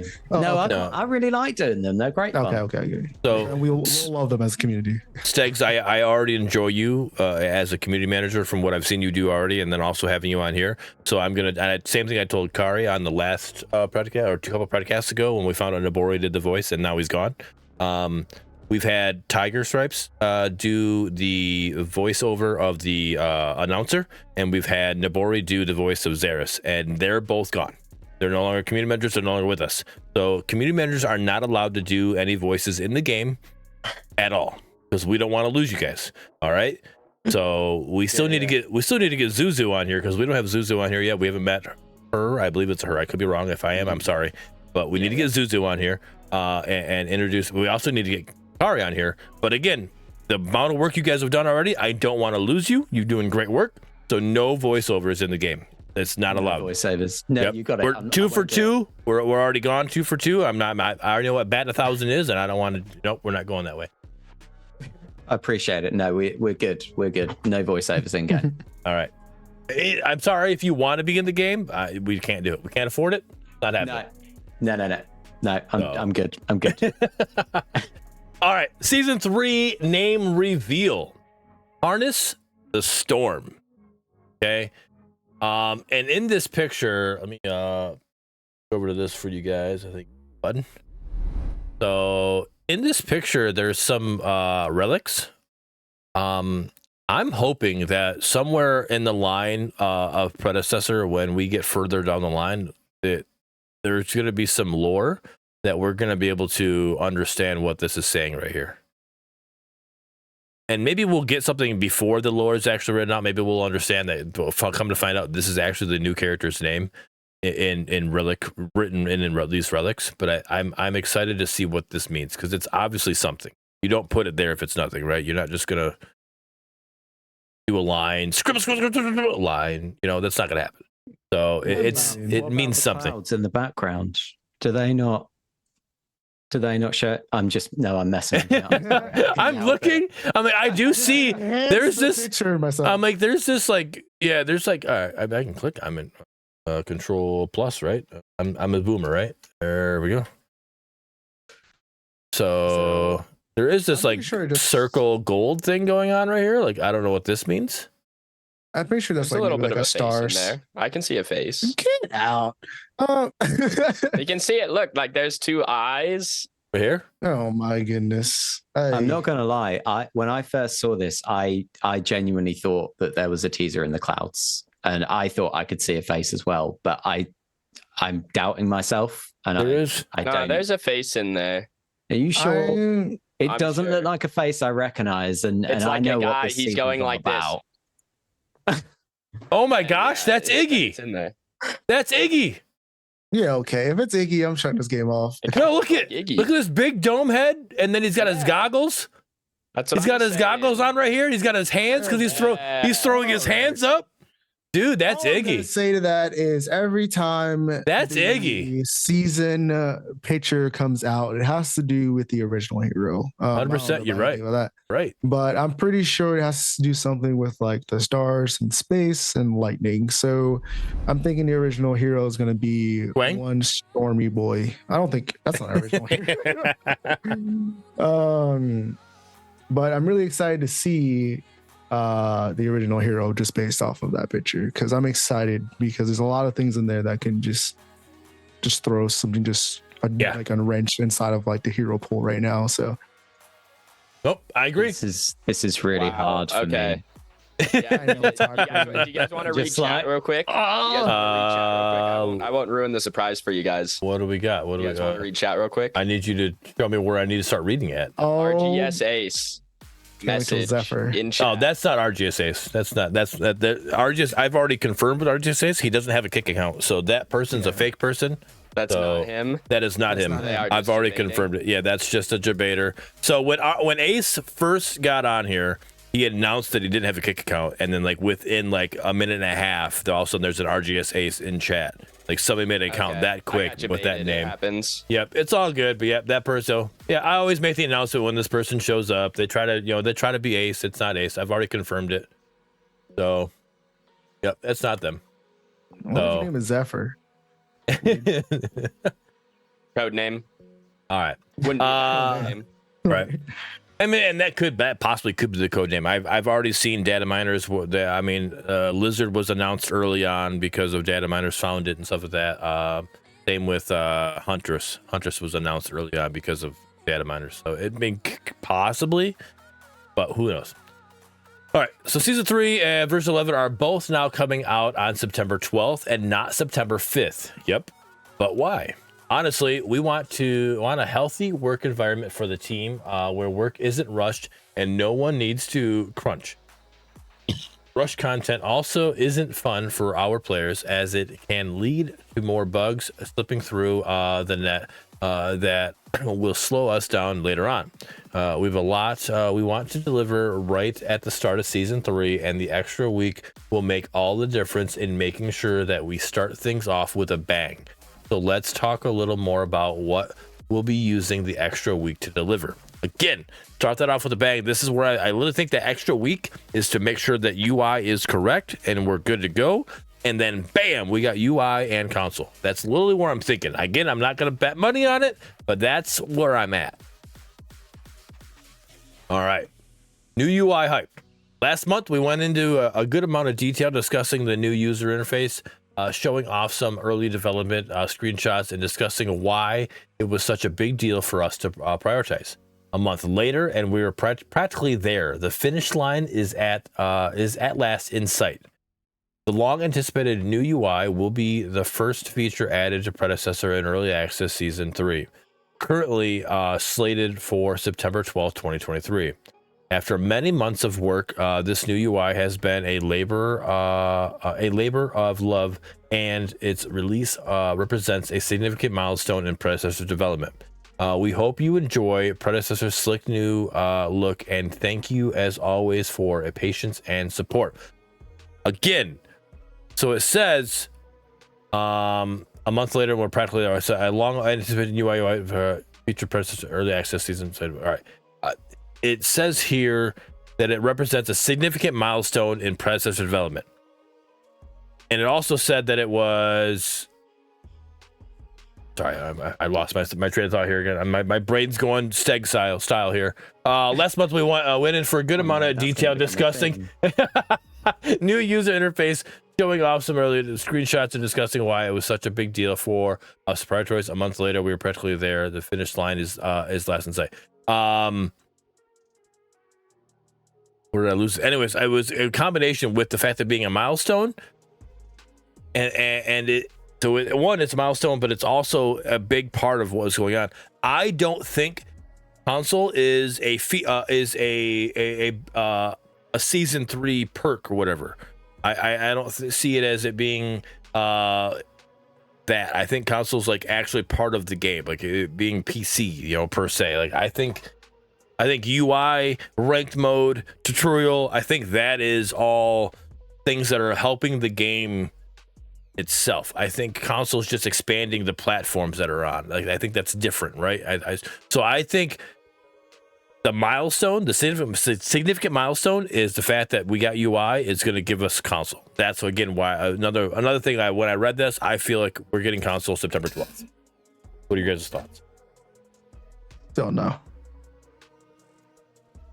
It would be great. Don't get me wrong. 100% it would be great. I don't think so. I think they would have to, and maybe with it being late a week, I don't know. It's just like they would have to have fully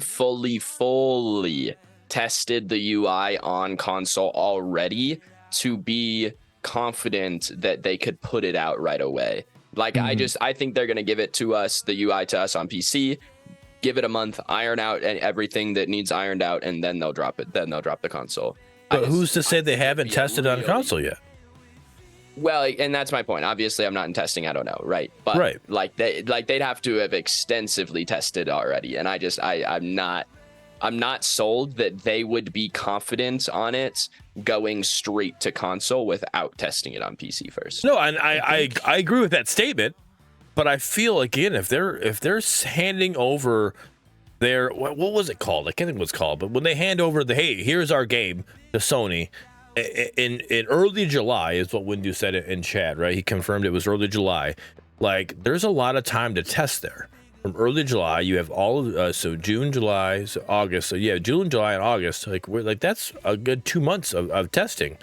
Assuming it was ready right then, did they have UI ready though? That's the question. That's what I'm saying. They're handing it over to Sony. Like that's what I'm saying. The UI was ready. Again, the UI is made for console. So if UI is made for console, they're handing it over to Sony. Then it's got to be ready, right? There might be some things. Disagree. I don't think the UI has to be ready. They're handing Sony like a proof of concept. No, the proof of concept was handed way before that. They've already got a proof of concept is completely different situation. Yes, it's not like proof of concept. They're handing Sony the game and being like, "Hey, this is what we're making. Like, we want this on console." Like, right? They're like, "Hey, look at our stuff." No, but they already got that stuff before. That was back when even Paragon the Overprime announced that they were doing. They got that. What is it called? You get a dev pack or whatever it's called. That's the proof of concept that you get. That's when you do all that stuff. The question is, were they like when they were developing console? Were they using the old UI? Because they could have handed that to Sony. No, that's not. UI. But that's not what Robbie was saying on the Predcast. Like literally, they were like, "Hey, we're getting this stuff done. Like this is what we're getting ready to submit this stuff to Sony. Like we're like." I mean, the new UI was finished for console yet. That's what he was saying. That's what I'm getting at. That's what I'm telling you. That's what was being iterated. Like that's what is being done. Like. You're talking about it being like, hey, we're trying to become on Sony, like it's a brand new thing. And like, no, this is not a brand new thing. This is something they've been doing the works for in a long time. I don't think that when they were handing it to Sony, I don't think the UI was ready. Windu says, ready to submit means ready to implement. It all comes down to if Sony approves or not. They mentioned first iteration was meet requirements, then other features added later. What they handed in was new to changes, but more to come later. Okay. So, again, I'm not on the point. I'm not at the point, right? And again, when they're submitting it, it's because they found out that's the whole point of all these UI changes. They were talking to Sony and they found out that the current UI that we're currently playing on will not work with Sony. Right? It's not going to happen. So you need to change the UI. So, okay, we need to go through. This is mandatory. We got to get this stuff taken care of so we can get console going. That's why everything got pushed back because we're doing this huge console push, right? All of that got done. They worked on it. They submitted it, like what Robbie said, early July. Here we go. Here's our changes. You tell us if everything's good. If it's good, you get the check. All right, now we can start working on it, right? Now we can test it, do whatever. If it's not good, we're going to give you, hey, these are the issues we found. You fix those issues. You submit. All right, all those issues are fixed. All right, you're good. Here's your check mark. Now test it. And all the testers are testing right now. This is, again, I don't know. This is my thoughts on how it works. I don't know if they're testing it right now, but then that's what would happen. They make those changes. They fix it. Now testers are testing. All right, we're almost there. You know what? We need one more week. Give us another week. I know we're supposed to push out on September 5th. Give us another week. Let's push it back to September 12th, just so we can get the testing done. Let's finish the testing. All right, now we're pushing out UI console September 12th. That's what gives me the feeling. I could be completely wrong, but that's where I'm at. It'd be cool. Yeah. It'd be cool. I mean, as much as I said I love speculation, I also like managing people's expectations. So it's not coming with season 3 at release of season 3. Damn. That's why I love having Steggs here. All right, that's fine. Apologize. Don't apologize. No. For as long as I You're good. You're good.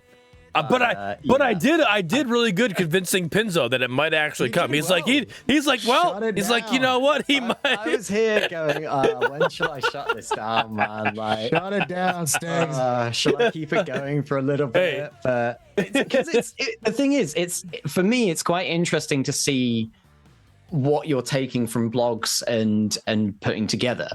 Right. You know, it's just interesting to see how everyone's minds are working when they're reading through, you know, the blogs we write and pinning together their theories about, you know, what's coming next and stuff like that. It's interesting to me. So I let it carry on. I think that was a really good time to interject, like not leaking anything or anything, but just simply just saying, okay, guys, like I know there's going to be a bunch of people like, oh no, they said this on Predcast. It's coming at this time. The community manager didn't that's say why anything. I managed it as well as I could, saying that I'm not betting money on this. This is not something that I know that's happening, you know. But like, but Windu does say, tell Steggs, predecessor has never managed expectations properly. Tell him I said thank you for that. So for you managing our expectations, we completely appreciate that, because you definitely could have just sat there and let it be a thing, and then it just like, all right, we'll find out September 12th, you know. And that would have been fine too as well, either way. But no, I reading again. I read between the lines. I read too far between the lines, and it is what it is. There also was this guy, and I don't know who the name was, but there was a guy, and I brought it up in our Predcast chat that we have on Discord. There was a guy that, like, whenever somebody would say console when, this guy would come in and say September 5th, right? And it just fed me into that situation, because even Windu was saying, hey, I think console's coming out like season 3, you know, like right at the beginning of season 3. I'm like, I don't know about that. And then we get this post today. That was before today. He said that before today, right? We get this post today, and he says that. It's like, I was like, maybe Windu's right then. I was like, and then all of a sudden that guy hit me like September 5th. Like, this was supposed to be September 5th, but then they delay it. All right. If technically, if we hit the days we're supposed to hit, the major updates, it would have been September 5th, but there's a delay. So technically that guy would have been right. So I'm like, oh shit, maybe there is something going on. Maybe that guy data mined something and knew something a little bit more than what we all gave him credit for. But Steggs said, no, it's not. All right. That's fine for Steggs, because I know we're running out of time here. But we are running out of a lot of time. I know you talked about like the things you're trying to do as a new community manager, of doing dev streams, doing more stuff to involve the community. And you said you like one of the things was like you liked how the community was like positive and involved, like PCC, Predcast, streamers, and all that stuff, right? What is your ideal goal for season 3 as a community manager? Like, what is the overall end goal for season 3, and where would you like to be as a community manager with the community as well? Oh, that's a hard question for 3 in the morning, dude. Okay, where would we like to be? Okay, season 3. We've got this. We've got this, guys. It's all good. No, you don't have to leak anything. It's just simple answer of like, as a community, where would you like? No, yeah, it's a difficult question, because I'm trying to, like, part of the thing that I'm trying to do is pinpoint where we are now, if you know what I mean. Like, being here for a couple of weeks, it's like I say, you're trying to sort of get to know what's actually going on. And trying to sort of, like I say, actually figure out where we are as a community team and where we are in terms of community. I think I would love to see more tournaments happening. I don't know necessarily, maybe not more, but I'd like to just see the tournaments continue to grow in terms of the viewership, and continue being more awesome in terms of quality as well. I think that we can get from our side, we can start growing our own Twitch channel and stuff like that. And like I said, getting more people on. I think that's going to be really cool. So yeah, it's kind of one of those things that you start to think of, because they're effectively like a again, it's a gross marketing term, but it's effectively a KPI, right? A key performance indicator. So it's something that you tend to do when you've been around for a month and a half, maybe a little bit more, and you start going like, okay, so in 3 months you want to do this, in 6 months, when I say we, I mean you have your own personal goals that you discuss with your line manager kind of thing. So yeah, it's a really roundabout answer, and it's absolutely a rubbish answer for you. I understand. It's the best I can give you at the moment. No, it's totally understandable. It was more like a, you know how like everybody has like a 5-year plan or like a 1-year plan or something like that. That was more of like the in line of the question, like what is like, obviously like you want to get somewhere, we don't know where you can get, but like as like a newer face, you don't know much, which I understand is like, but from not knowing like exactly where you are, but you understand like a little bit, like where was that like eventual goal you want to meet within that quarter period of season 3. Oh, I see. Are we talking about like me personally? Yeah. As a community manager. Oh, okay. Really, I mean, you know, we're probably looking at effectively just being way more involved. Like, you know, I would like to make sure that I'm out there on Discord a hell of a lot more. Like I kind of feel a bit bad at the moment because I'm reading the Discord and it's like I say I'm not engaging as much because I'm still trying to figure it out. I want to be able to just jump in and have and start building up that trust, if you like. So you know, it's arguably one of the most important things for a community manager to have, right? Is the actual trust of the community. Like if you say, you know, we want this, you want to know that if you say that to me, that's going to get back to the dev team and something will be done about it. Obviously, if it's a community thing, like can you run some kind of cool community event or something like that, then that's a lot easier for me to actually do because that's under me rather than a coder or a game designer. So really for me, season 3 is going to be all about just building trust, building a rapport with the community. It's a big reason I wanted to come on the Predcast as well, just to try and, you know, get my face out there a little bit, as much as it may pain some of you to see, but it's cut it out. We're all gonna have to get used to it. Telling my wife. He's almighty. I know I'm ugly. Cut it out. Cut it out. I don't want to hear it. Honestly, I appreciate that answer. That's something that I think we definitely need is like we have Kari, right? We haven't seen too much of Zuzu, like, but we know Zuzu's there. But to have in that face that nobody had, it be able to step it up and be able to be that more and more engaged inside the community. Because I'll be honest with you, I think Nobori could have done a better job of being out there more. And I feel like just by your response, I really do appreciate that. I know a lot of people in the community of you trying to get out there. And one, we've already seen like how much you're really trying to get into there, even though you're still kind of new. So we do understand like it will take a little bit more time, but definitely appreciate that and be able to be the voice for the community as well. Yeah. The other thing I would say as well is if there is anything that, and I've said it to a couple of people in DMs, if there's something that you think we should be doing as a community team that we're not, and you're just like, why are they not doing this? Drop one of us a DM. Like if you DM me, I always respond. It's, you know, it's the same if you've got ideas. If you just want to see certain things, then talk to us. Hopefully we're going to have, you know, known already that you're going to want to see it, and we'll just be able to be like, it's coming next week, boom. But it doesn't always happen that way. So, you know, if you ever feel like there's something lacking from our presence, if you like, in the community, then just shout at us. You know, it's got to be done. I like that. Real quick, it was Serath. Serath is the next hero coming out. For anybody who doesn't know that, obviously we showed the wallpaper, and it looks like there's going to be another downtime. There was a downtime today that actually you said you haven't seen much of Zuzu. Zuzu was the one announcing the downtime, and then kept us updated. To the downtime took a little longer than they wanted it to, and then let us know that the servers were back up. But there's going to be another server downtime before the version 11 update happens.